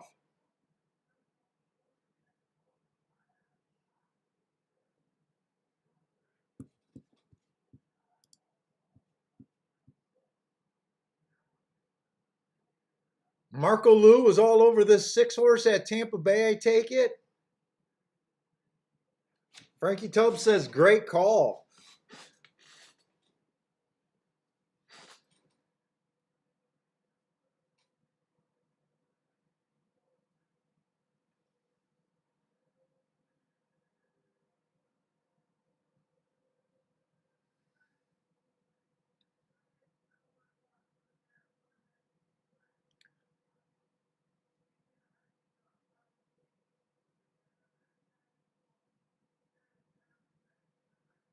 Attila says Paul the horse had a good move in front. I guess he had no problem with the sloppy track.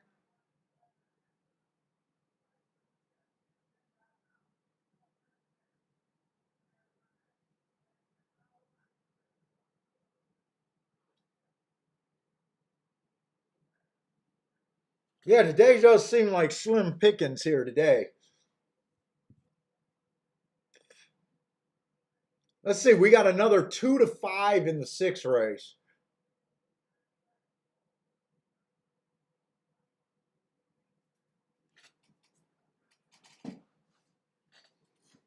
Yeah, I'm not even sure if that pick 3, if the 6 would have won that middle leg, if that pick 3 was a pick 3 that I would have even really wanted. Let's see, I think I was trying to get alive to the 3, the 4, and the 6, I think it was. Let me just make sure. Yeah, 3, 4, 6 is what I was trying to get alive to. Other than the 4, this is just not that appealing. Mono's TV needs anyone but the 3.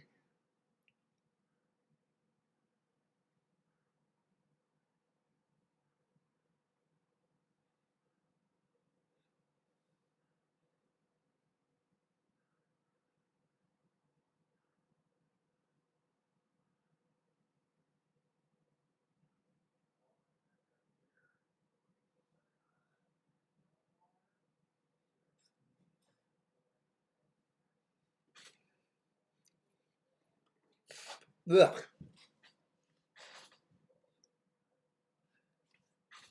I wonder if Park's been inside today. Anyone been following Parks today?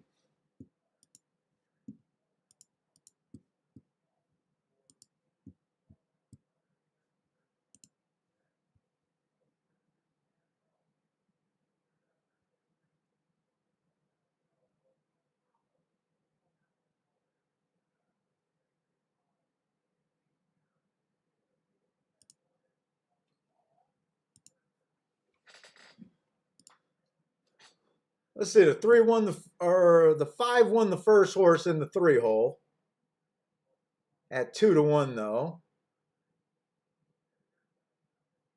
Post 4 won the second race, 50 cents on the dollar.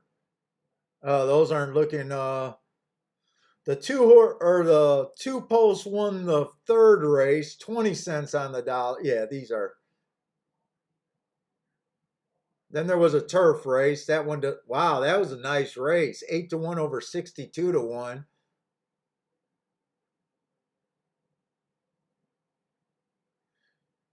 And then the 4 horse won the 5th race from the 3 hole, but he was even money.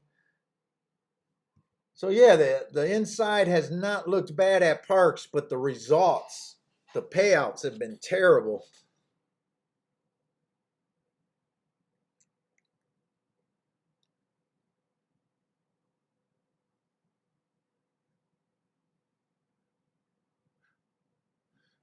Yeah. These are the, let's see, 6th, 7th, 8th. So we only got 3 races left. Do I want to force something here?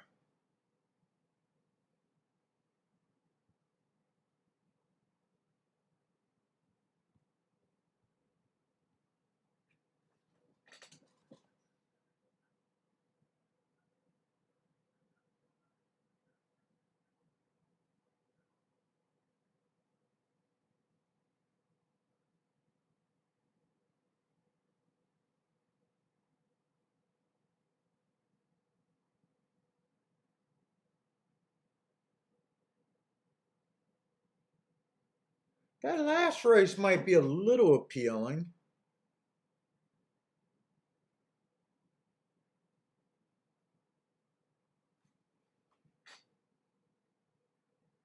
I think next race is going to be the key.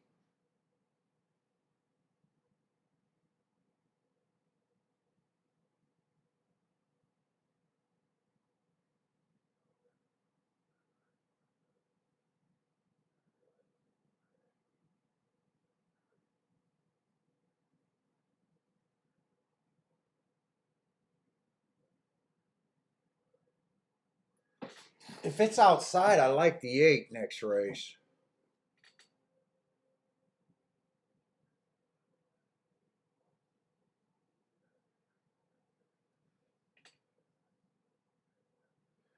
Chilla likes my 8 next race also. Let's see. Marco Lou likes the 5 and the 6 at Parks. Oh, nice odds on both of them. 5 and 6 and a 1-4-7 and a double. Good luck.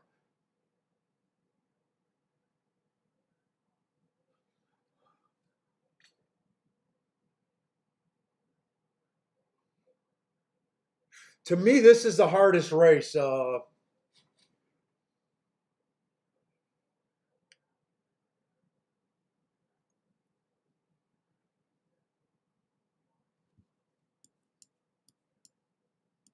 think I'm going to try to do a tic-tac-toe board just to see what this track might have been doing today, if anything.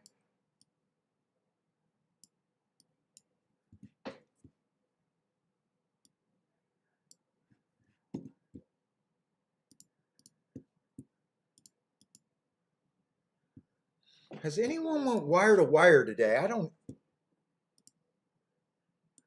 I think the 6 in the first race went wire to wire. He was in the 4 hole.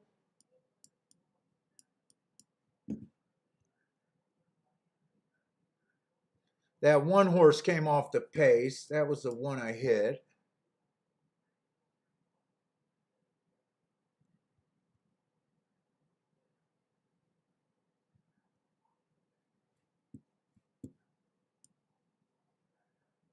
That 3 horse closed.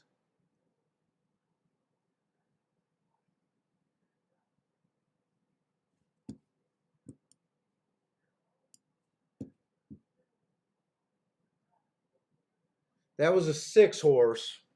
Let me just put 6 there. He was in the 5 hole, but it doesn't matter.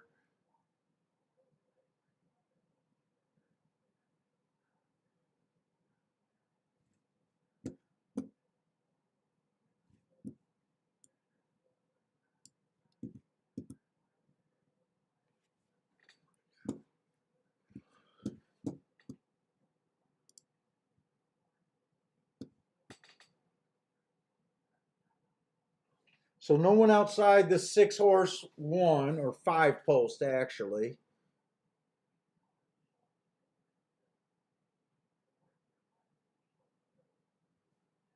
This one, I want to say he angled out.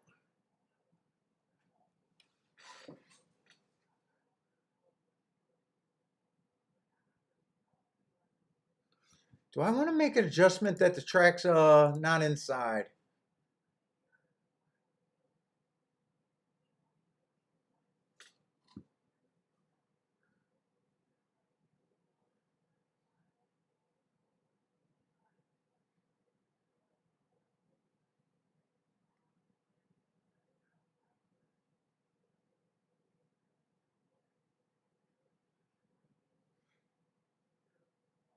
Three does look good, but I definitely like the 4 a bit here.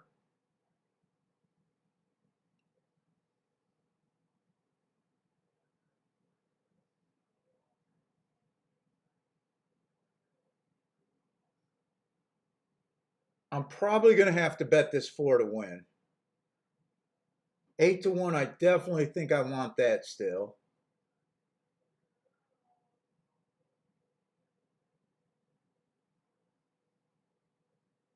Right here, if the 3 gets beat here, I think I'm going to be like the track's outside.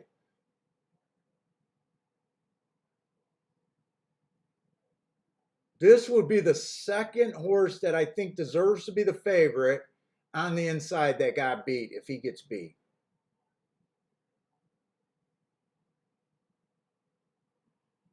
I almost like 4, 5, 6 here.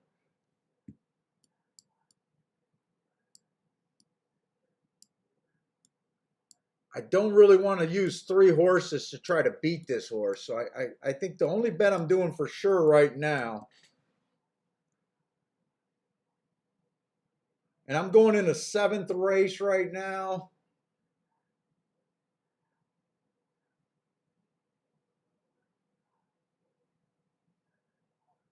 Three stepping up against winners for the first time.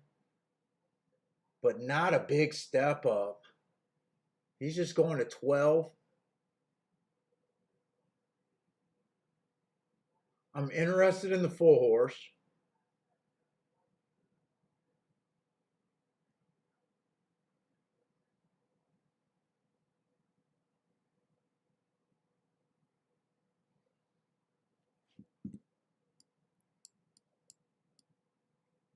I'm interested in the 4 and the 8 there. Whoa, I'm running out of time.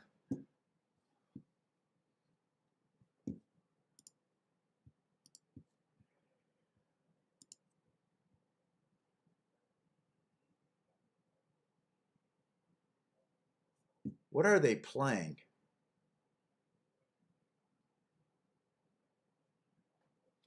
They are playing 3 to the 3 and 3 to the 5.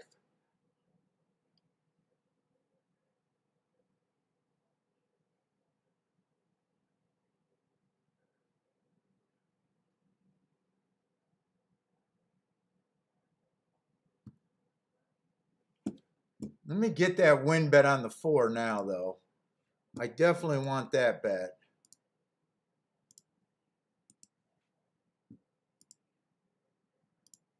think I'm going to do those doubles there.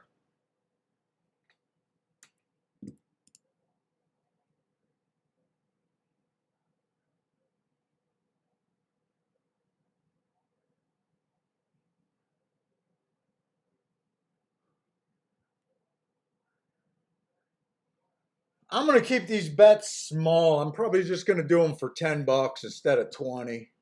These doubles.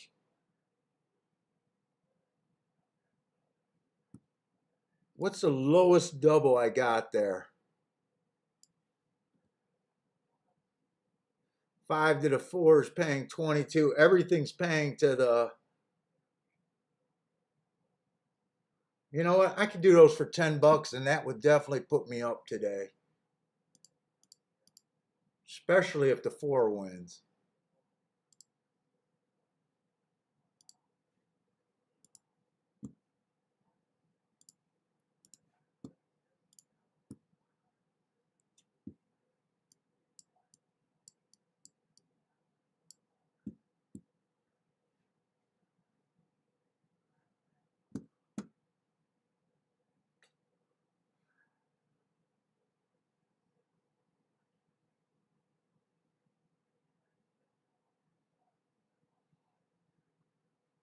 Three four is paying 21 and 3.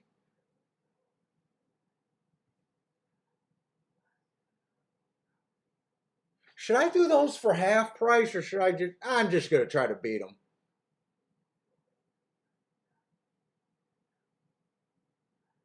I'm surprised the 3 to the 4 8 is paying so much. I was thinking about doing those for $5 to get 100 back. Let's see, I'm in for 60. I'm in for basically 100 bucks. I'm just going to try to beat them. Today's not a card that I'm going after that much. That's for sure.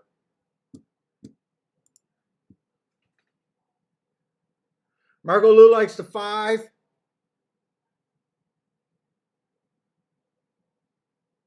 I was hoping to get a real nice trip on this full horse. Ah, shit.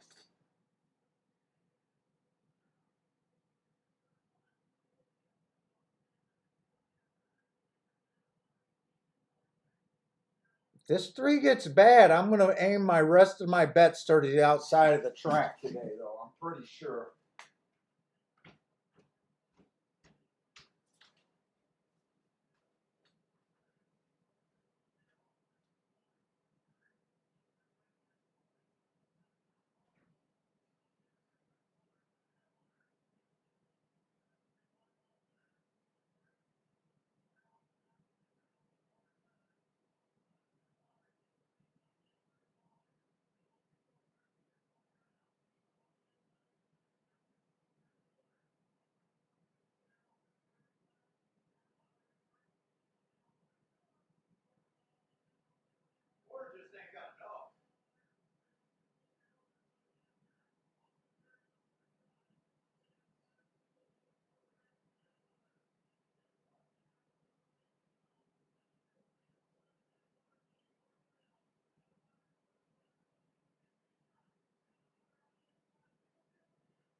Ryan. We got to start.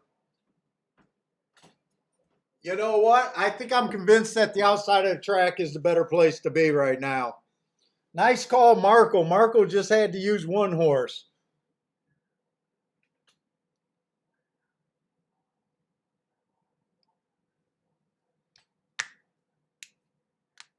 Is Marco Lou on a heater over there? Did he just give out 3 winners in a row?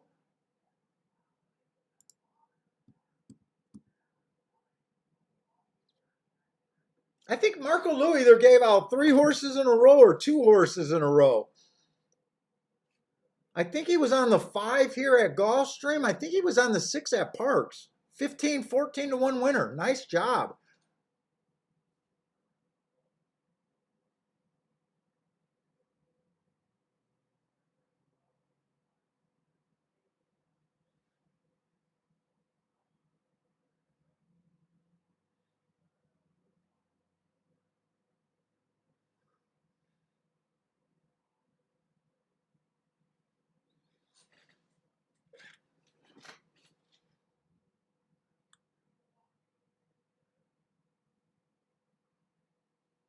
Hey Attila, I'm on your side. I think you were right about your early call on this rail being bad.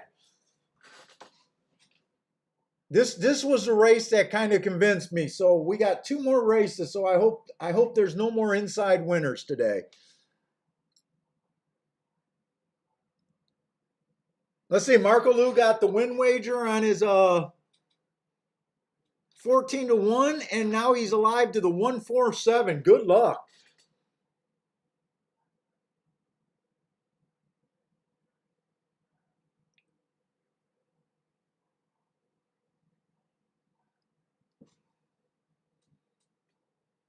Marco Lou's giving out gold today.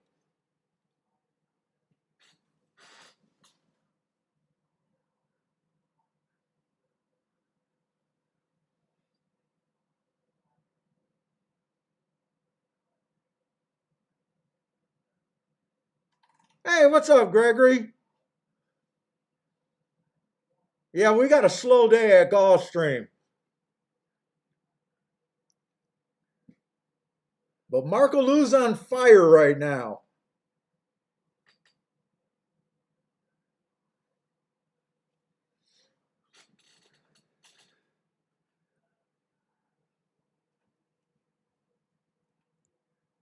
Frankie, that works extremely well on the turf. Hard horses that earn a heart while off the pace. It's not my best play, but it's definitely a play to take notice of. And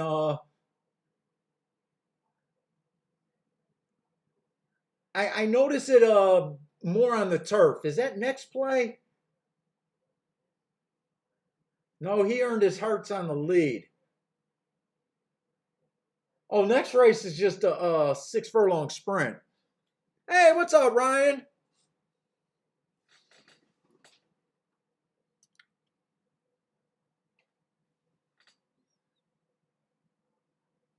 Marco Lou's doing savers. Now, I don't know if that's a joke or he really is. He says this ticket is huge, so I'm going to believe him. What is Marco Lou alive to? I'm more excited about his ticket because my ticket is, I don't think it's going to be that big. Let's see, what the hell is Marco Lou alive to? That's a 7th race, Will Pays. I think he has the 1 horse. Who do you got? Yeah. Let's see. It's a 7-horse field. 7-horse field. With the scratch, there's 6 horses, so you got 50% of the field. And your lowest double is paying 118 to 1. And your biggest double is paying 183 to 1. Yeah, you got it. I would be playing savers.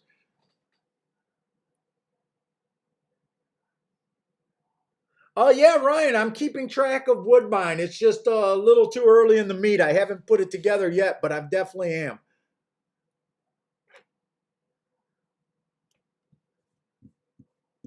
I might even try to do Woodbine tomorrow.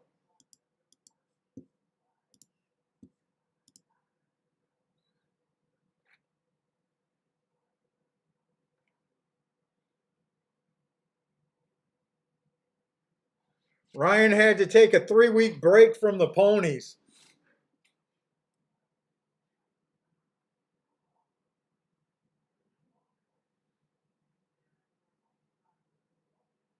Well, glad you're back.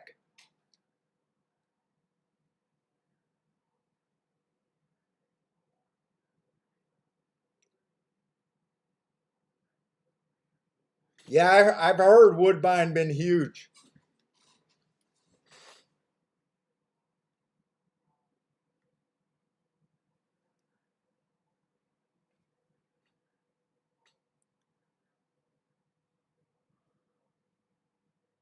Hey Ryan, have you been getting the form?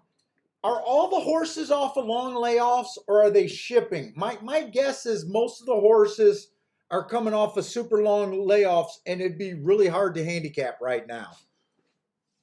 My guess is most of the horses were stationed at Woodbine, never left Woodbine, and they're all coming off like a 7 month layoff.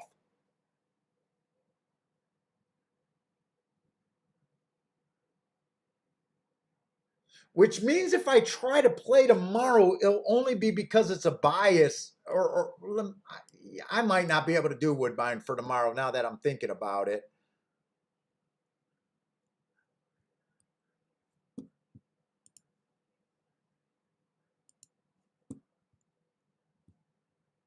And it looks like they've only ran like 4 or 5 days so far.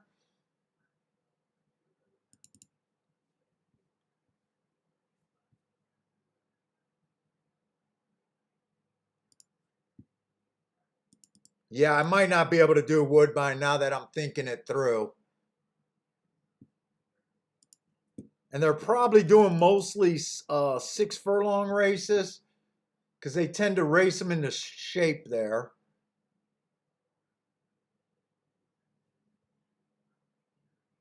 Does look like an inside bias on the turf though. Turf sprints.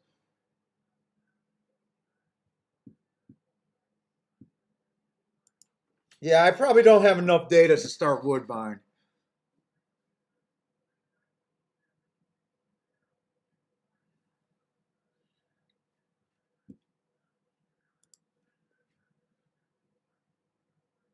Hey, what up, Brenners do?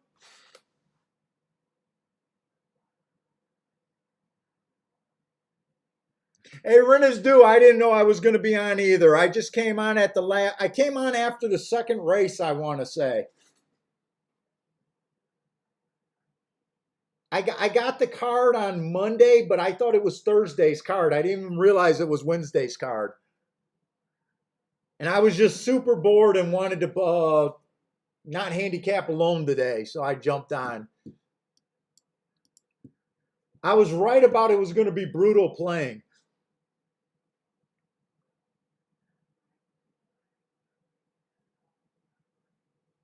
Yeah, I think you're right, Ryan. I'm probably going to have to give it at least a month, month and a half, maybe even 2 months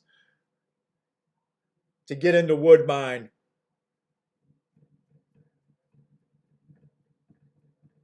That's probably why there's so many long shots because they had that COVID rest. Like form probably doesn't mean anything there.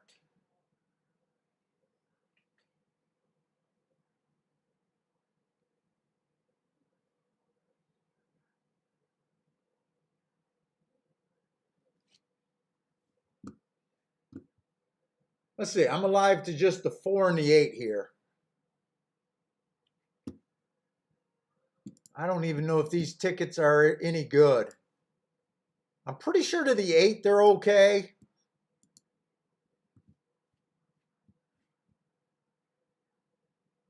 What my 4 double is paying 36 to 1 and my 8 is paying. Wow.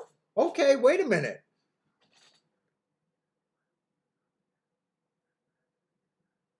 I got a shot at 360 bucks or 800 bucks.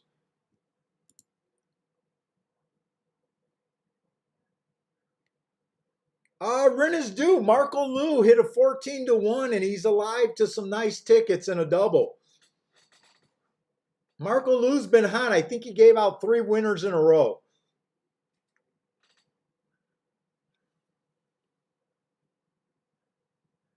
He's probably the only person I noticed in the chat room that I really noticed that's been doing any too much of anything today.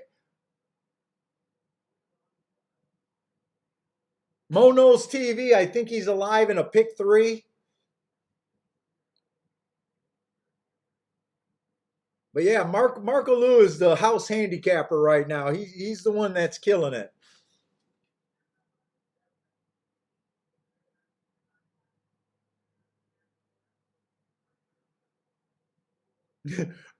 Mono's TV, he's alive to some pathetic pick 3s, but it only cost him $3. He'll take it.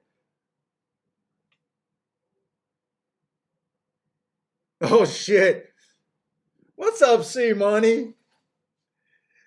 Yeah, when I go back to Woodbine, I'll be dipping a toe in.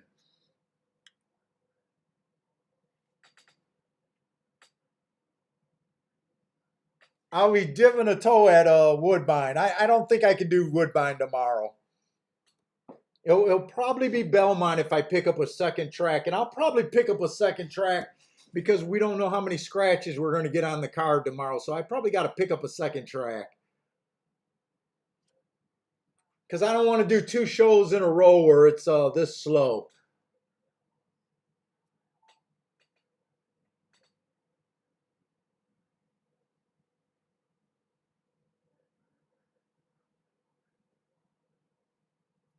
Oh, Mono's TV hit that exacta with Marco Lu last race. Well, that exacta had to be pretty huge.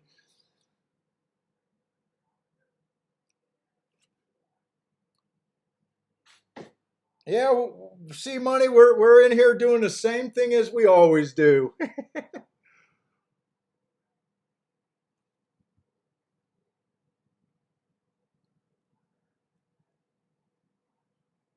Let's see. These are probably the best 2 races of the day at Gulfstream. At least they're not both short fields. I'm alive to 2 horses, but I did do the double quick. I might be interested in rolling. Usually I'll sit and see if my ticket cashes, but this is my last opportunity for a double. So I'm going to start on the 7th race here, see if I made any glaring mistakes, and then I'm going to look to see if there's a double. I am kind of convinced that this track is not inside. And I'm going to put up a warning because the first horse I hit today was a 1 horse. And there was another inside horse that won at a short price, 20 cents on the dollar, but it does look like it's kind of outside, and it does look like it's kind of stalking to me. It is dangerous, but if I'm right about the call, I might be able to really find something here. Shit, Ryan, I'd be happy if all the races were 6 horses today.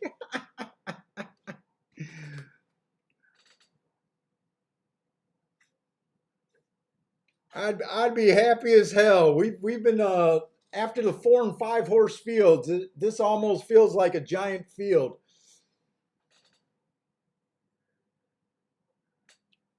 Oh shit! Marco Lewis telling me how can I bet against the 7 horse at Gulfstream, and I already did. All right, let's get started. So 3 races ago, this one was just average, average, average, just missed by a nose. I don't think that's a bad race. But last race, he was slow, slow, slow. I'm not trusting the inside right now. Man, I'm going to leave him off my ticket. He's a router too. And I just had to make sure this is a 6.5 furlong race. 6.5, okay.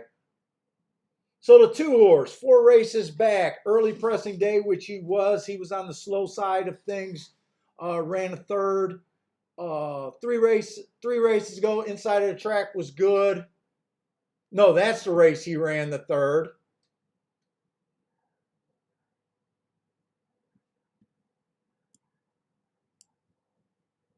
And last race, he had a speed favoring track. Slow start, gave him an asterisk. That's supposed to be speed favoring. I erased the S. That was the first time at this level. But he is on the inside, and right now I'm not trusting the inside. 3-horse won his first time out. It was at maiden special weight. The only thing I'm concerned about is he's just going to 12.5. That seems very non-aggressive. He did get a speed favoring track that race and won easily.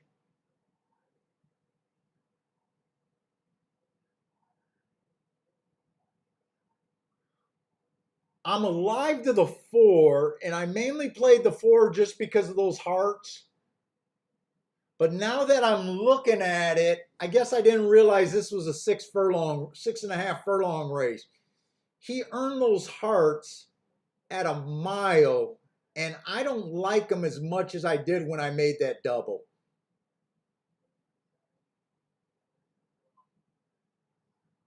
The 5, I don't really care for. He's mostly been on the slow side of things. 3 races ago, he had the middle of the track. He had the 4-hole and still was on the slow side of things. I don't care for the 5.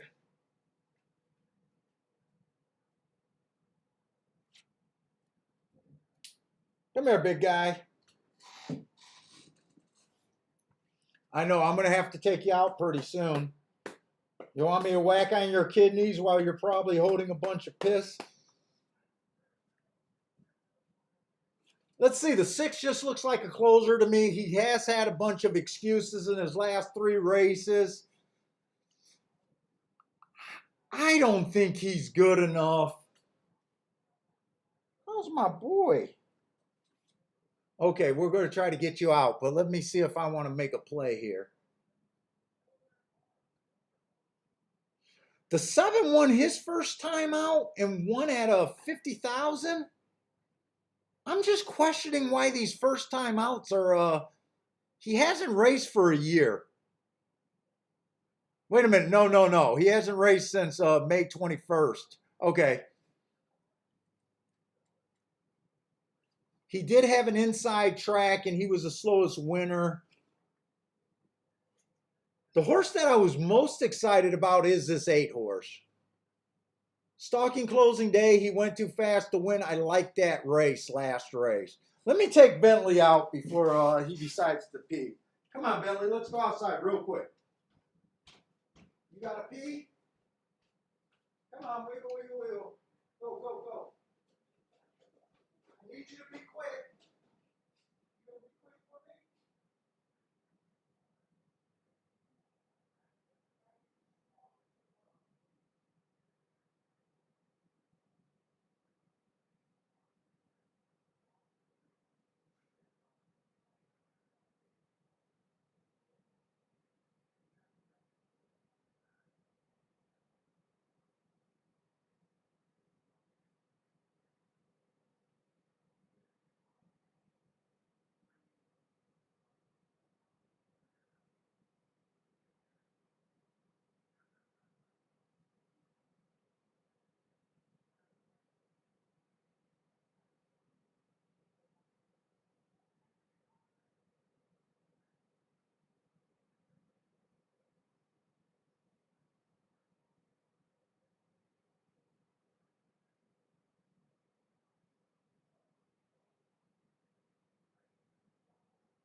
All right, so I definitely still like the 8 horse. At 9-1, too. Hey, what's up, Ben?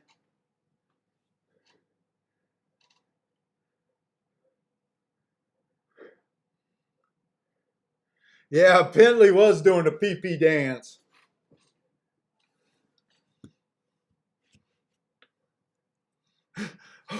Hopefully Bentley doesn't go in the house.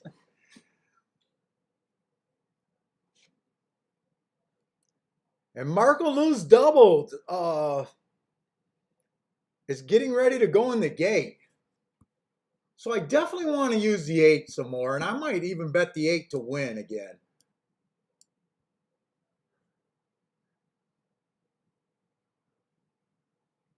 But I don't like the 4 as much as I thought I did. Let me look at the next race.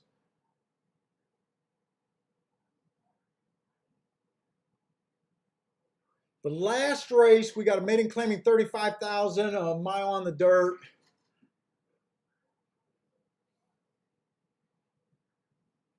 One horse does look interesting, but at this time, I don't think the rail looks great. 3 is going to be in the 2 hole.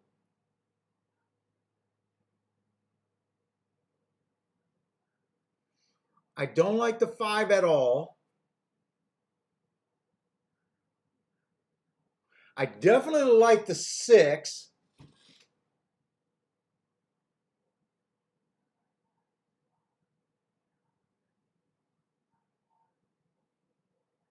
Dude, I don't like much in either of these 2 races. I definitely want to use the 6. Let me check the doubles with the 1. I should check them with the 2. God, those are the 2 horses that I like other than the 6.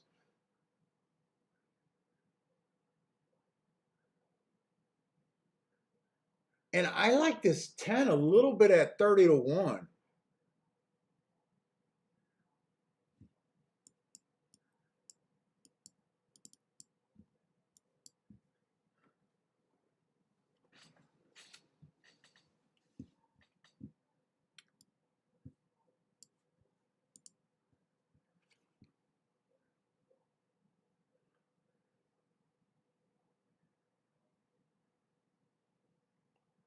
The 8 to everything is going to pay good. You know what? I said I like the 2, but I think I got the 2 and the 3 mixed up. It's a 3 horse.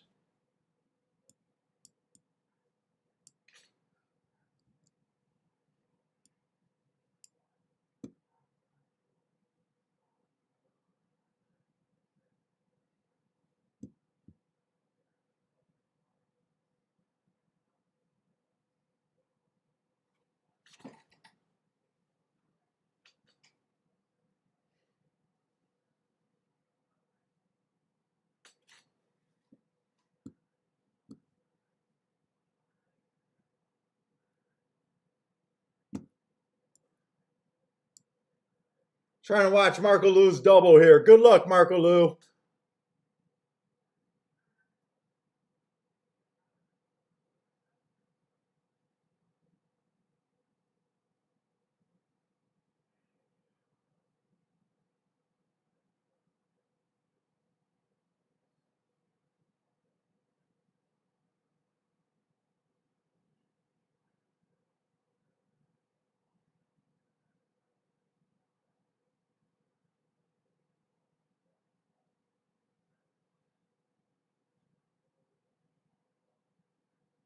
Fuck, this looks rough right here.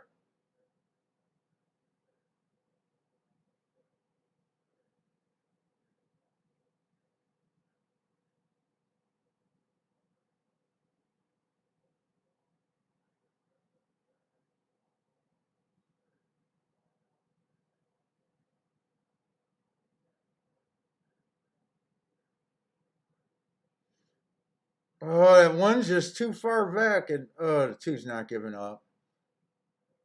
And the 5's not giving up either. Is 10 scratched in the last race?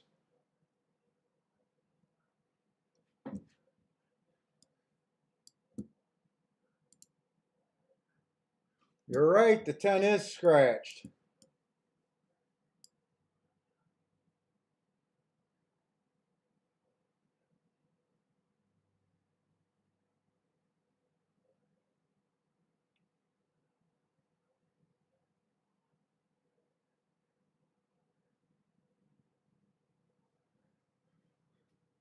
I'm not sure if I got the winner this race.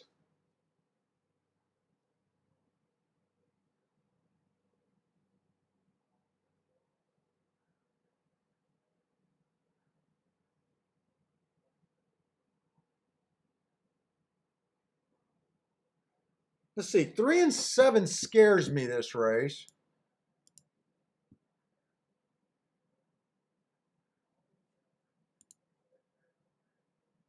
Three's 3-2.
Three six is only paying $11.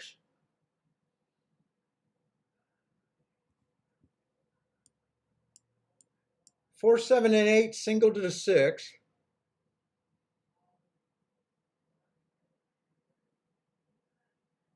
I still want the win bet on the 8.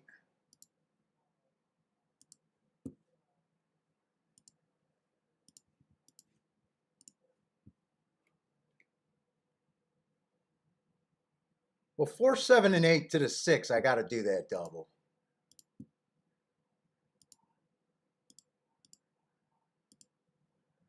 Four, 7, and 8 to the 6.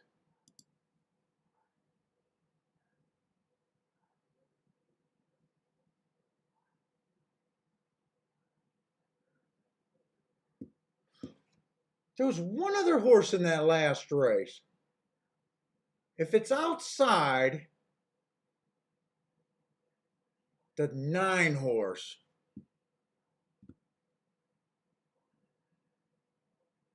7 and 8 to the 9, I'm going to add the 9 in there.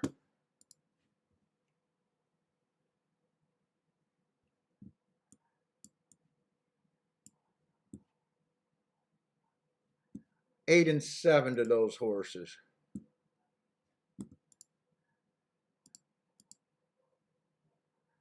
No, 8, 7, and 4 actually. Oh wait, that's 12. No, just 8 and 7 to those horses. 8 and 7 to those 4 horses.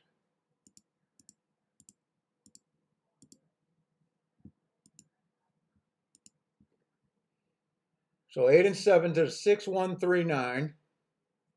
4, 8, 4, 7, and 8 to the 6. 8 to win.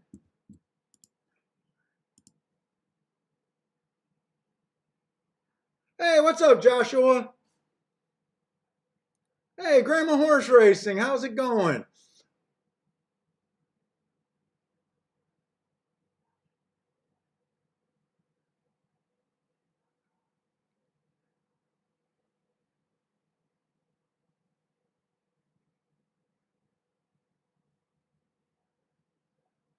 Runners do hate the sloppy track at Gulfstream. I'm hating it right now.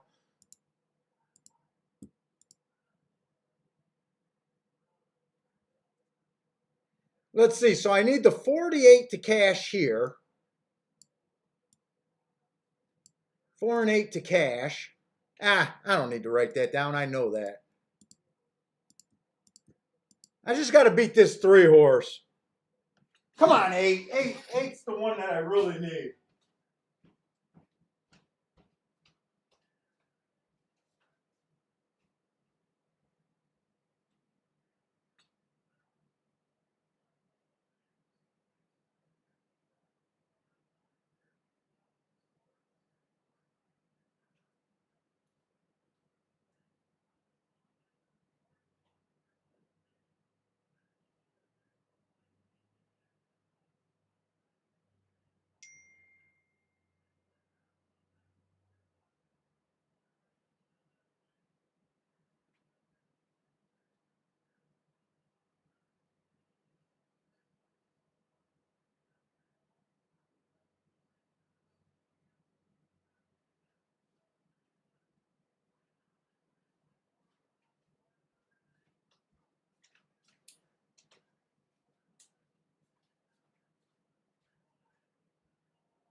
Wow, that 3 was so much the damn best. So much the damn best.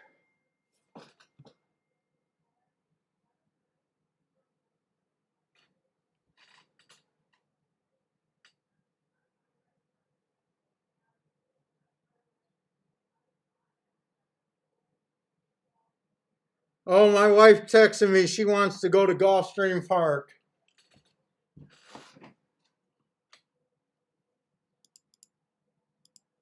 Yeah, nice hit yesterday, Grandma. Where was that? Mountaineer?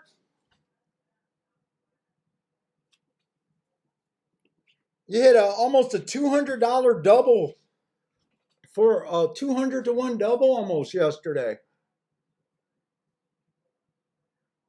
God, I thought I had gold when this 3-horse missed the break. I had no shot at that race. 3 and the 5.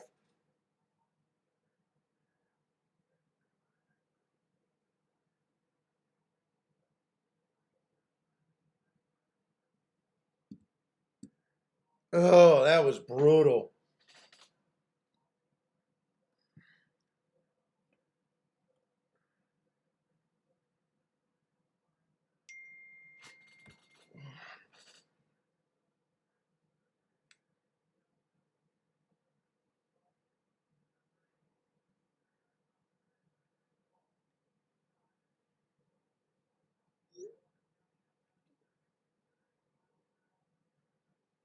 She found airfare for Fort Lauderdale for $97 nonstop.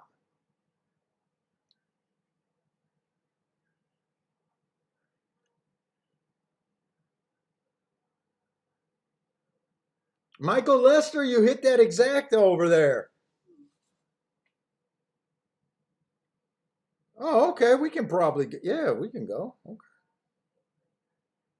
Looks like I'm going to it's like we're going to Florida.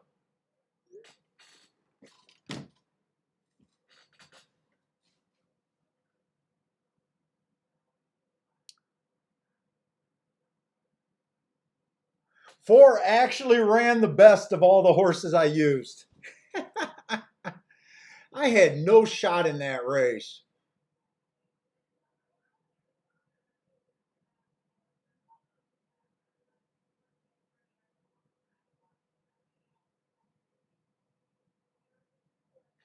Oh,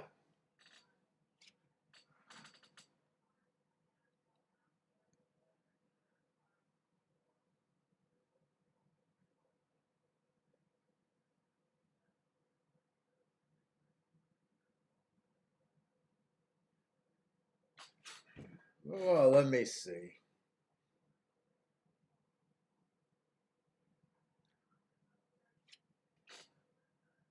Hmm.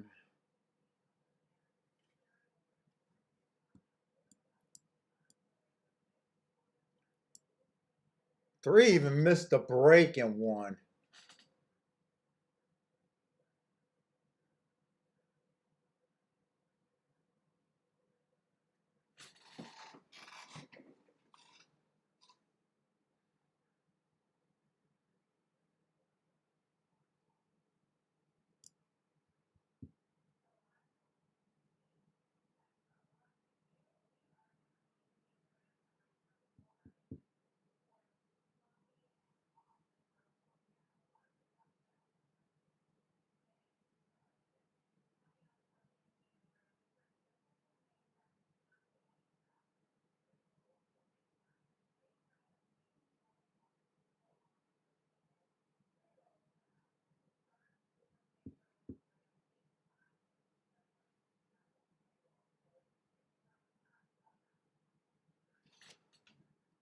Let's see.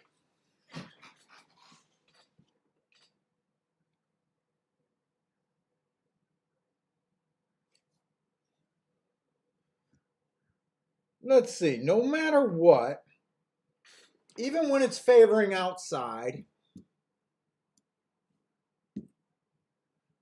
post 7 and 8 are still super hard to win from.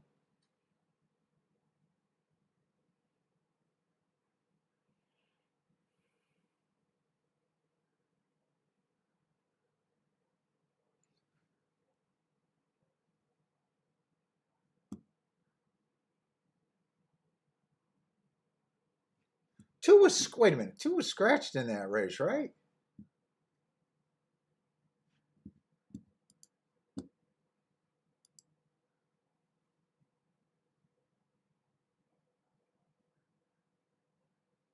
No. 2 ran in that race. Did 2 run in that race?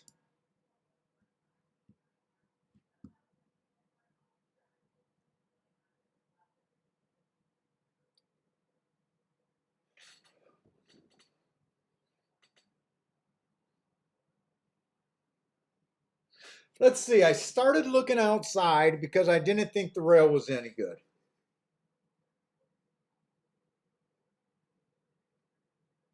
I got too cute with saying that, why is the 3 here? It is an optional claiming. So the horse can't get claimed.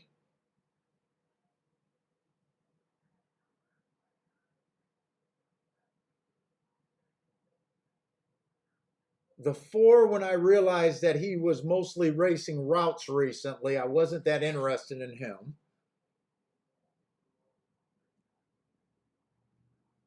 Even when the track is not inside, it's still never 7 and 8. So why did I allow myself to get suckered into betting this 8 horse? I did like his marks.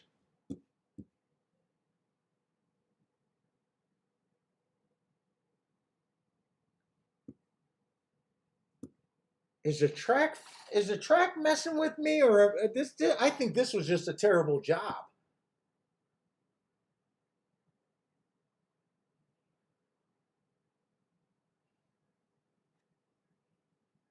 I think I just did a bad job there.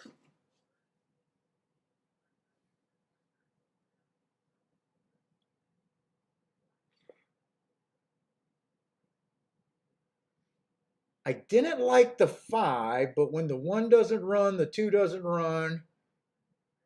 I didn't like the 6. I didn't like the 1 or the 2. And I'm still not convinced this 2 was in the race.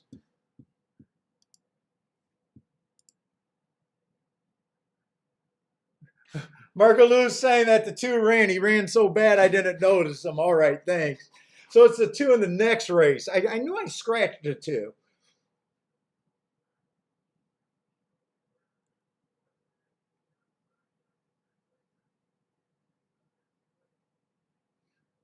I really couldn't see that the 3 was this much better, which he was.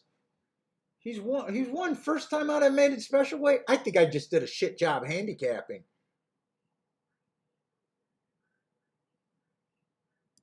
I can definitely see the 3 horse winning.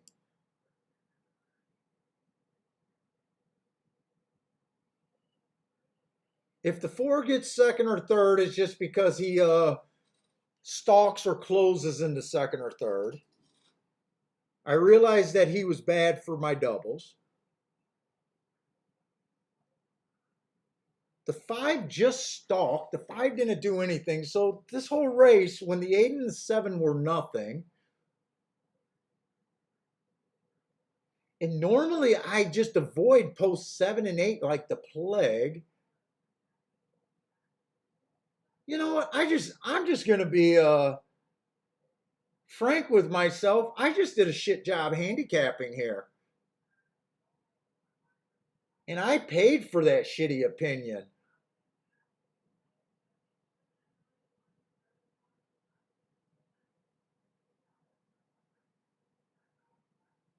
Now I did check the doubles with the 3, and I realized that I couldn't play them. You know what? I just tried to beat something that wasn't there. Let me watch the replay of this race.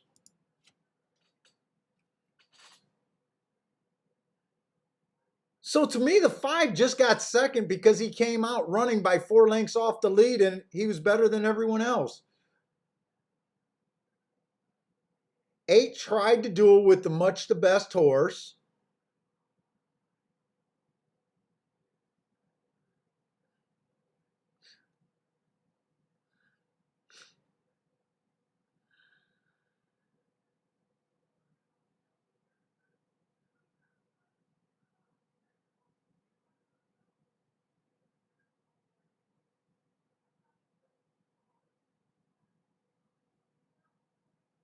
Four did look like he sped up when he got well off that rail.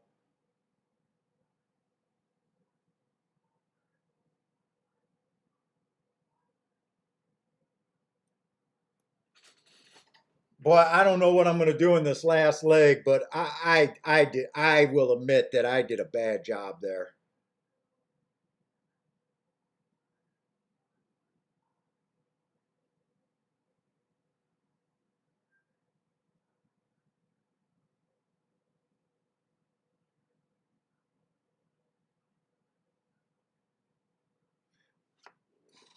Yeah, I am overthinking it, Marco Lou. I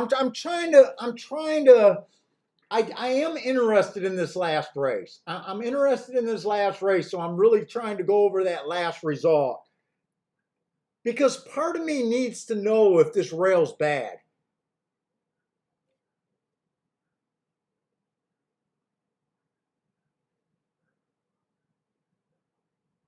Because I do like the 6 horse here.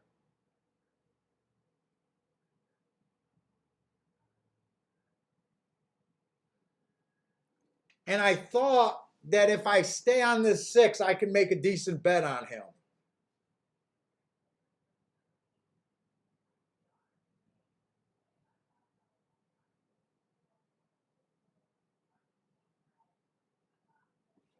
And did Tampa Bay cover finish their last of their races? Tampa Bay looks done.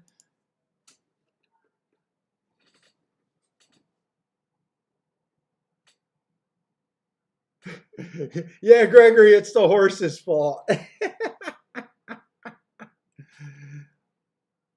I had the winner up until the gate opened up, right?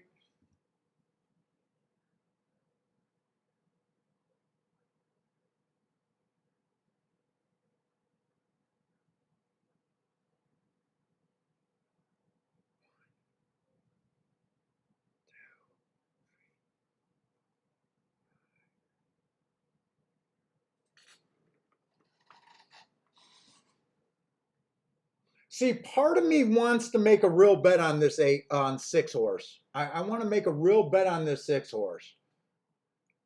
If I'm right about post 7 on out is enough of a reason to beat the 9. 9 is a horse that scares me, and if I could just get away from betting him just because he's in the 7 hole, is that where he's going to be?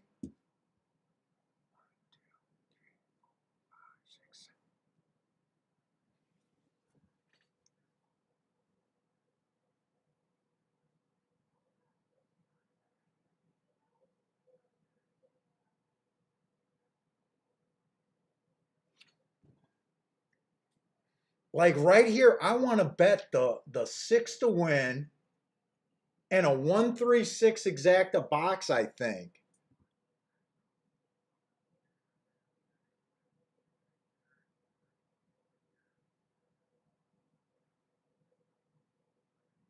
Am I crazy for trying to leave this 9 and this 4 off the ticket?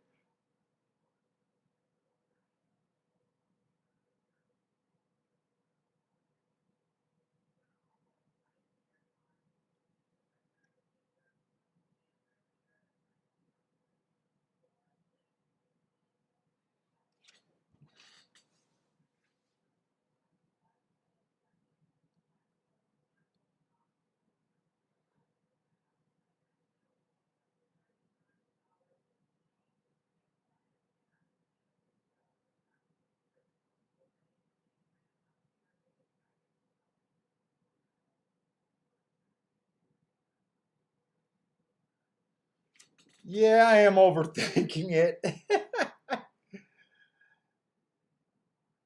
I don't think I cashed a ticket today.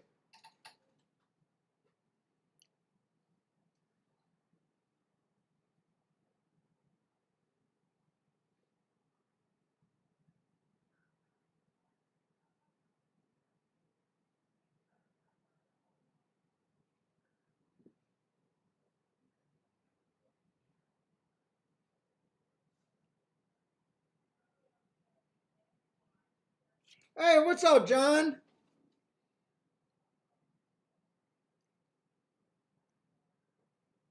Oh, John's alive to the 1 and the 4 in the pick 4 at Gulfstream.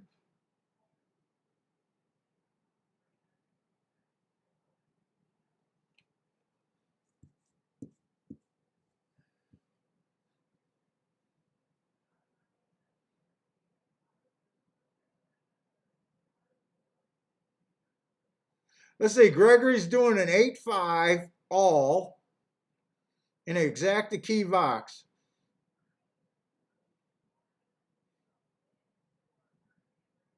Oh, John's alive to the 1 and the 6, not the 4. 1 and 6, not the 4. Okay, John, I like your ticket a little bit better because I want to play this 6 horse here. I really do. And I want to put a real bet on him. That's why I'm really trying to overanalyze the day.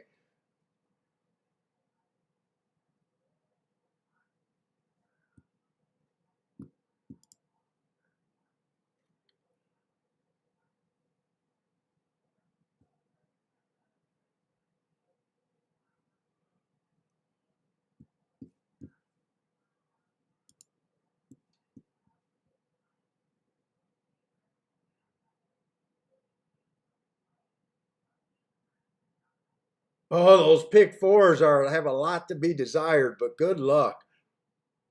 Hopefully you got them a few times.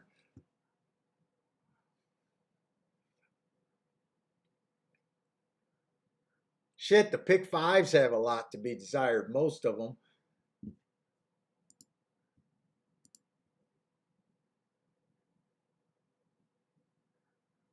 Oh shit, you're not complaining. You're only nice job. You went single, single, single to 2 horses. So a $4 ticket, yeah, you can. And you'd have it for $2. Yeah, actually the 6 is not that bad. Neither of them are that bad, really, once you put how much you spent on your ticket.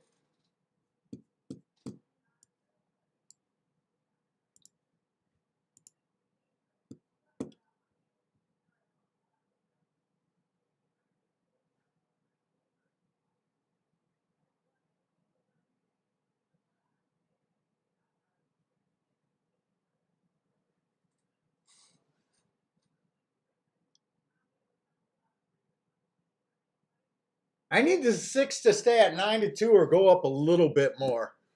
I definitely want to play him.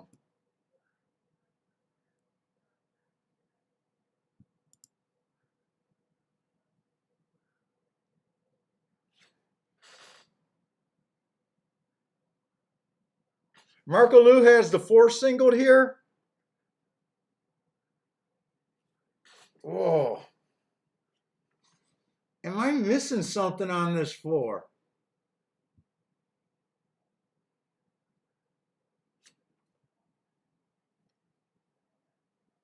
I'm definitely not missing anything on the four. I'm just disrespecting them. I think the four has. I think the four is coming off of two good races.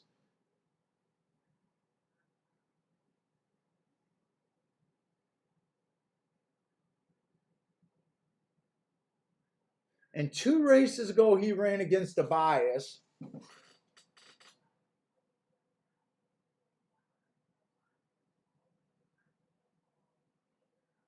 Every time I try to play the class game is when I get mud on my face. I think that's why I don't like him though, because his best two races, although he ran good enough at this level, I just don't like his last two, maiden claiming 20 and 16,000. They were good races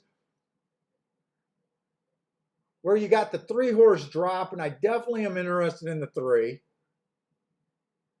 I think the 1 and 4 is interchangeable, and I'm on the 4, but I think I'm already mentally committed, and I want to bet this 6-horse.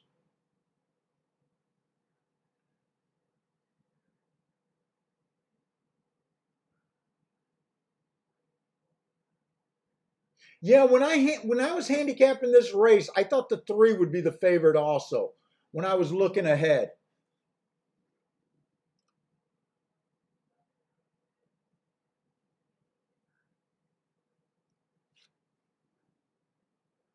and 9's a horse that scares me,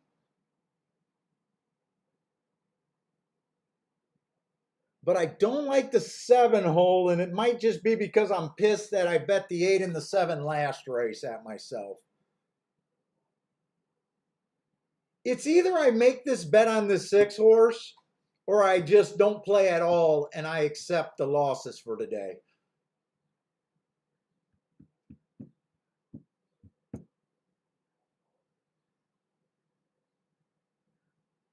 I'd feel a little bit better if the 6 would go up a little bit more, though.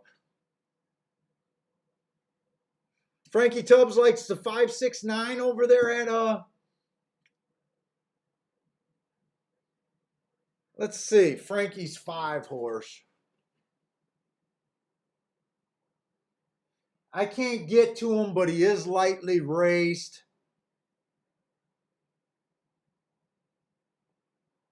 Now, last race, he chased a slow. Well, you know what? I kind of could get to him. He's lightly raced. Last race, it looked like he chased a crazy. Wow. Wait a minute.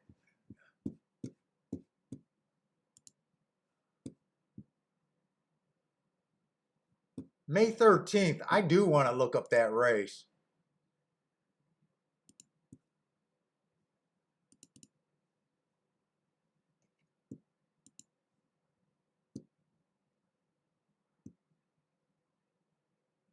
May 13th.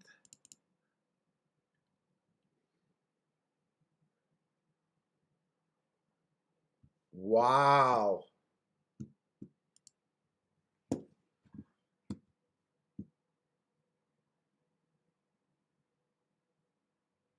So this pace right here,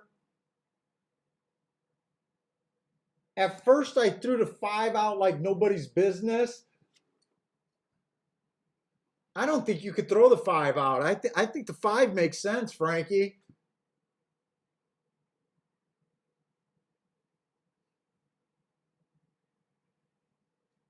That was a normally. You could make the argument if this horse is a stalker closer that he ran in a race that had a normally slow time. The winner went wire to wire, and he couldn't cut into it. I like your 5 a little bit, Frankie.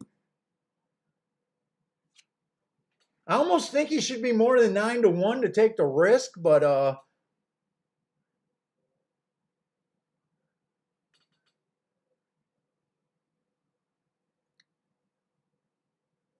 I think I'm going to use. Let me write out some bets that I'm thinking of.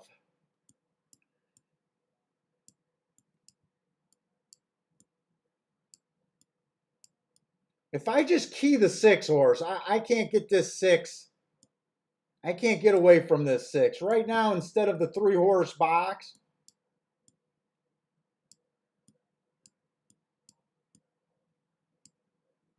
play this. I might play the 6 in first and second. Okay, that's a 6.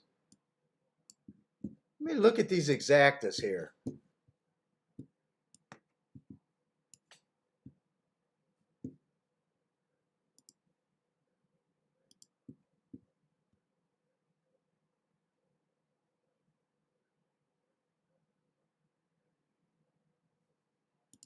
See, probables, exactas. 6 on top of the 1 is paying 28 to 1. 6 on top of the 3 is paying 20 to 1. 19 to 1 for the 4. 63 to 1 for the 5. Really, 63 is the only one I really want.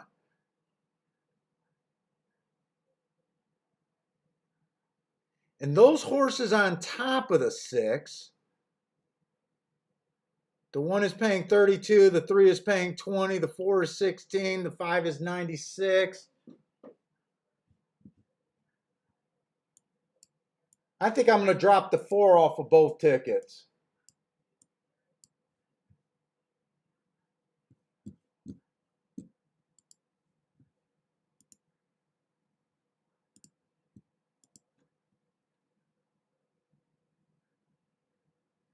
Oh, C Money, are you telling us that the 5's runner up came back and won? Yeah, you're right. Hey, Padre.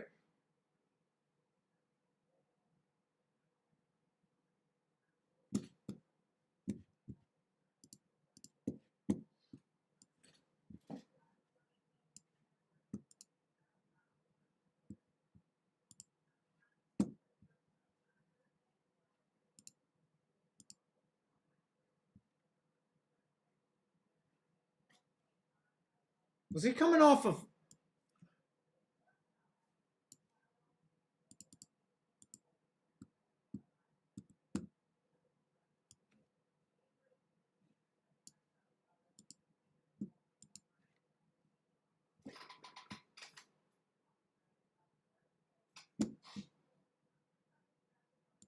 He wasn't coming out of the third race. What race?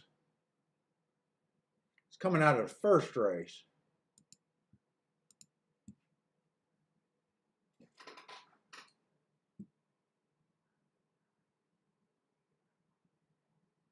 Yeah, and he came off the pace.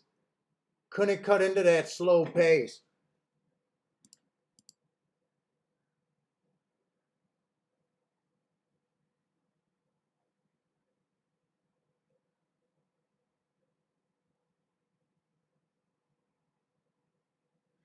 Ooh, I'm even thinking of Dutching the 5 and the 6 now.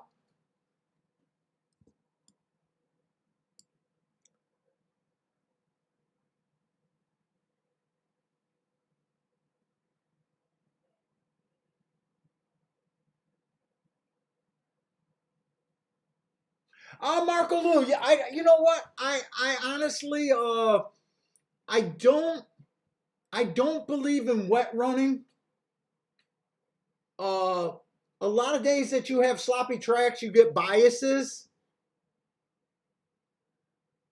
So I never like look to see if he ran well on a sloppy track.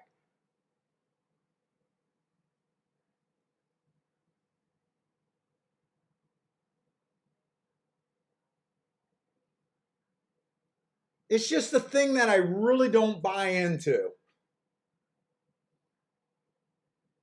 So the only combination I like is the 4 getting first or second that I'm not going to play.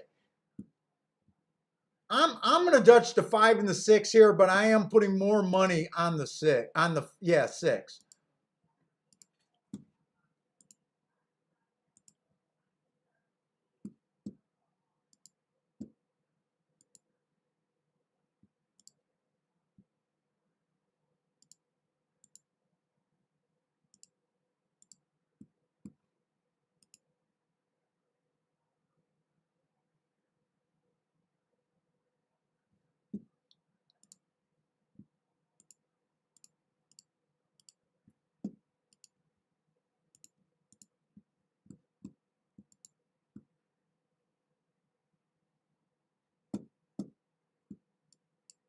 I'm going to throw in one more exacta in there.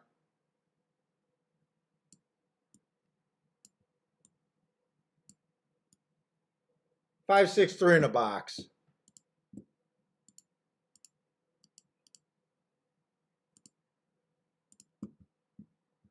And I've already bet more than I wanted to today. I need to hit this race because losing this much money on today is going to be irritating. Let's see, Rennes do like the 349 exacta box at Gulfstream.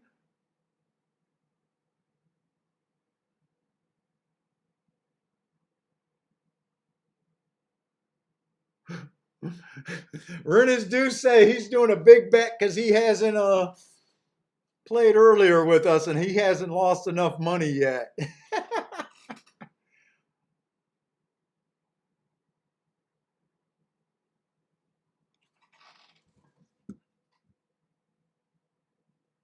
Come on, any way I could get a 5-6-6-5. I really like this 6 horse.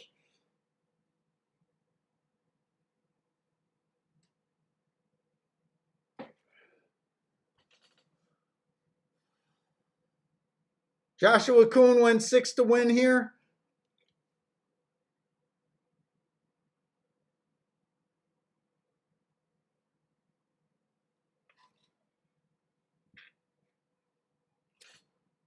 Now, I also like that the 6 ran twice and finished second twice on the dirt.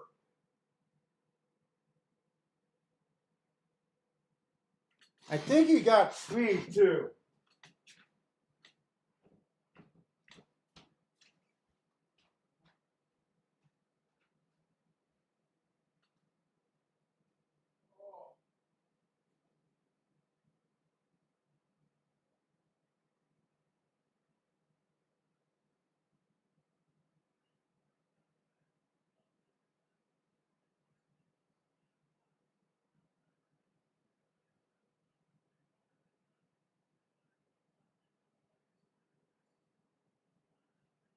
What the fuck is this 8 horse?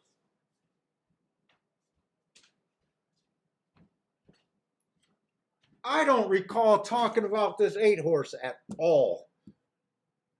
All right, 9 got the lead. 9 was the horse that scared me.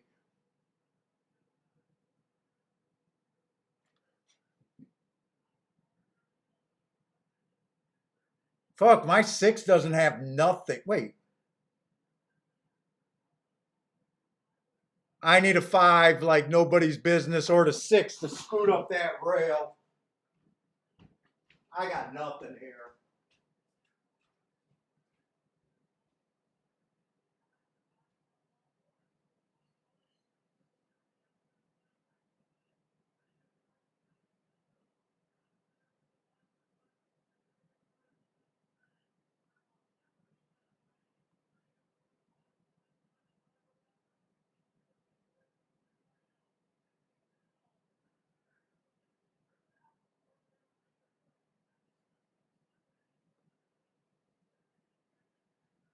Oh boy.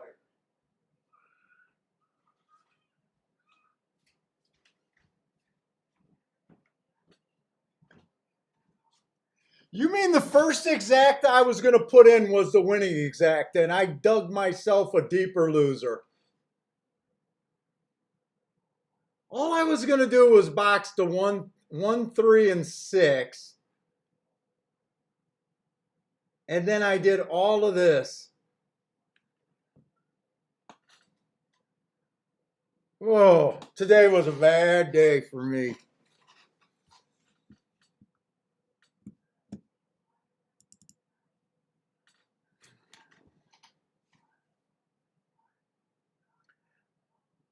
I don't know what was going on today.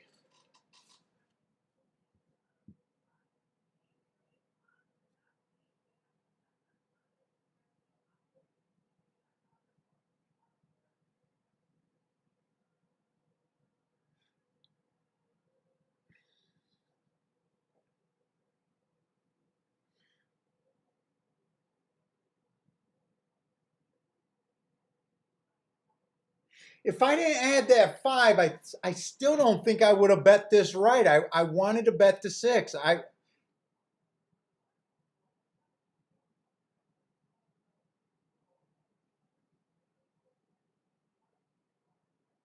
I don't think this is going to pay enough to save me if I would have played it.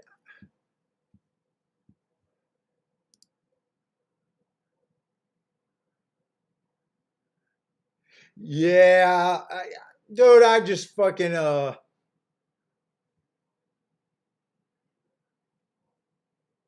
my first instinct was to play the 6 with the 136.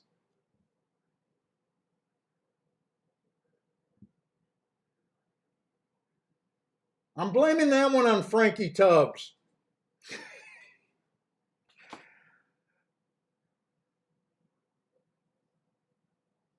5 still ran better than the 6.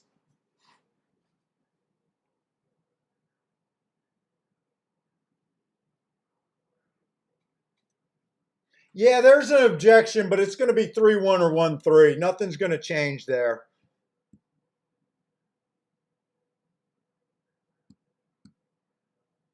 Yeah, I don't think nothing's going to change to make my piss poor handicapping any better.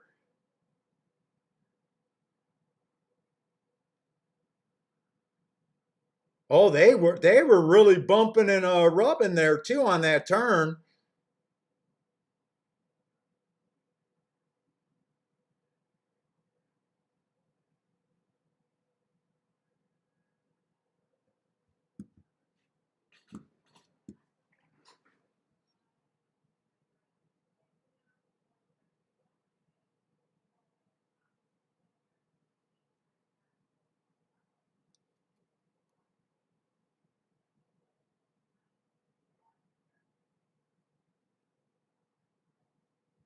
This might come down, but it doesn't matter either way. It's going to be 3-1 or 1-3. Nothing's going to change there. Oh, John needs it for his pick 3. John needs it for a pick 3, so it does matter for John.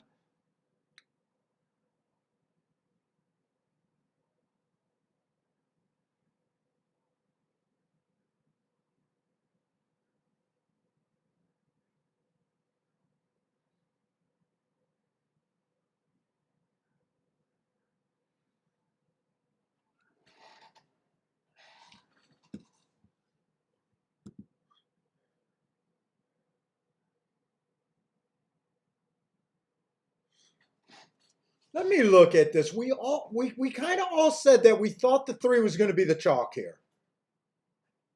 He goes off at 7-2.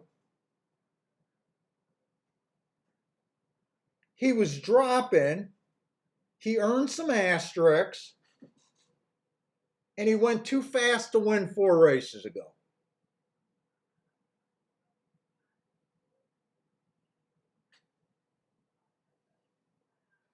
The 4, we talked through that we didn't really think he was a real first or second. That's why I threw him out.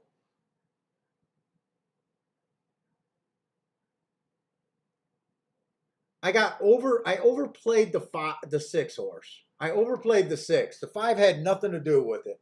I overplayed the 6.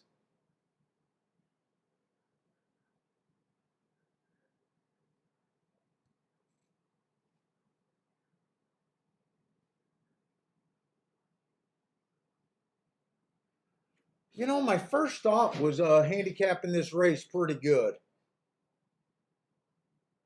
I thought 1 should have been the first choice, or I thought 3 should have been the first choice. I thought 6 should have been probably the second choice. And at 7-1, I can understand why I wanted to bet him at 9-2. He went off at 7-1, but at 9-2, 5-1, I at least understand what I was doing. The 4, I didn't think, I thought the 4 was wrong to be the favorite.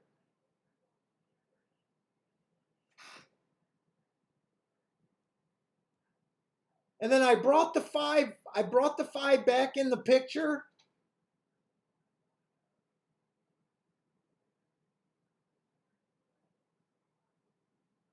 You know what? I really don't mind bringing the 5 back in. He ran fourth at 22 to 1. I didn't put that much money on him to win. I put enough on him to win, but not that much.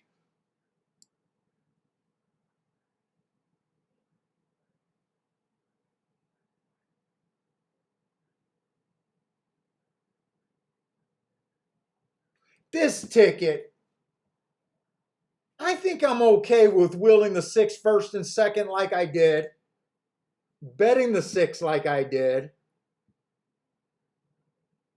I think the real mistake was doing the 5-6-3 box and not just doing that on my original bet. It wouldn't have made me money.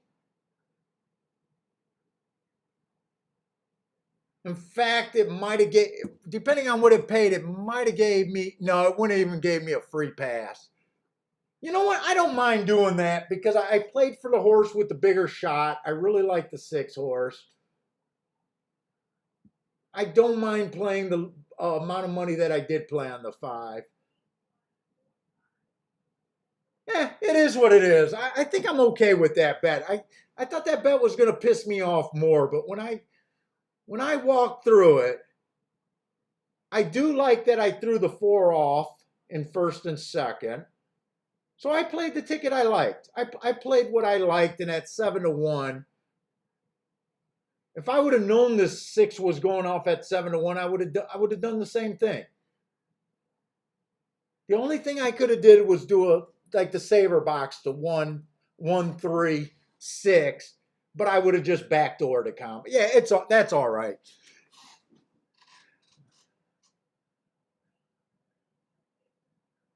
Yeah, that one in that 3 was really banging, but where it was on the track, I'm not sure if they could have told whose real fault that was. The one could have been getting out, and that's probably why they left it out. They left it up.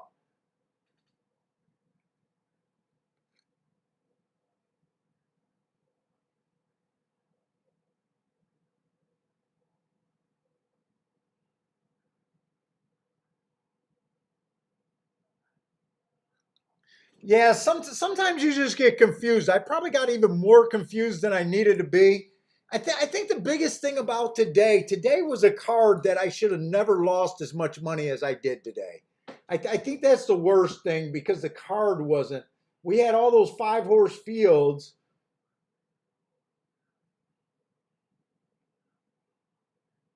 I missed both sides of the double.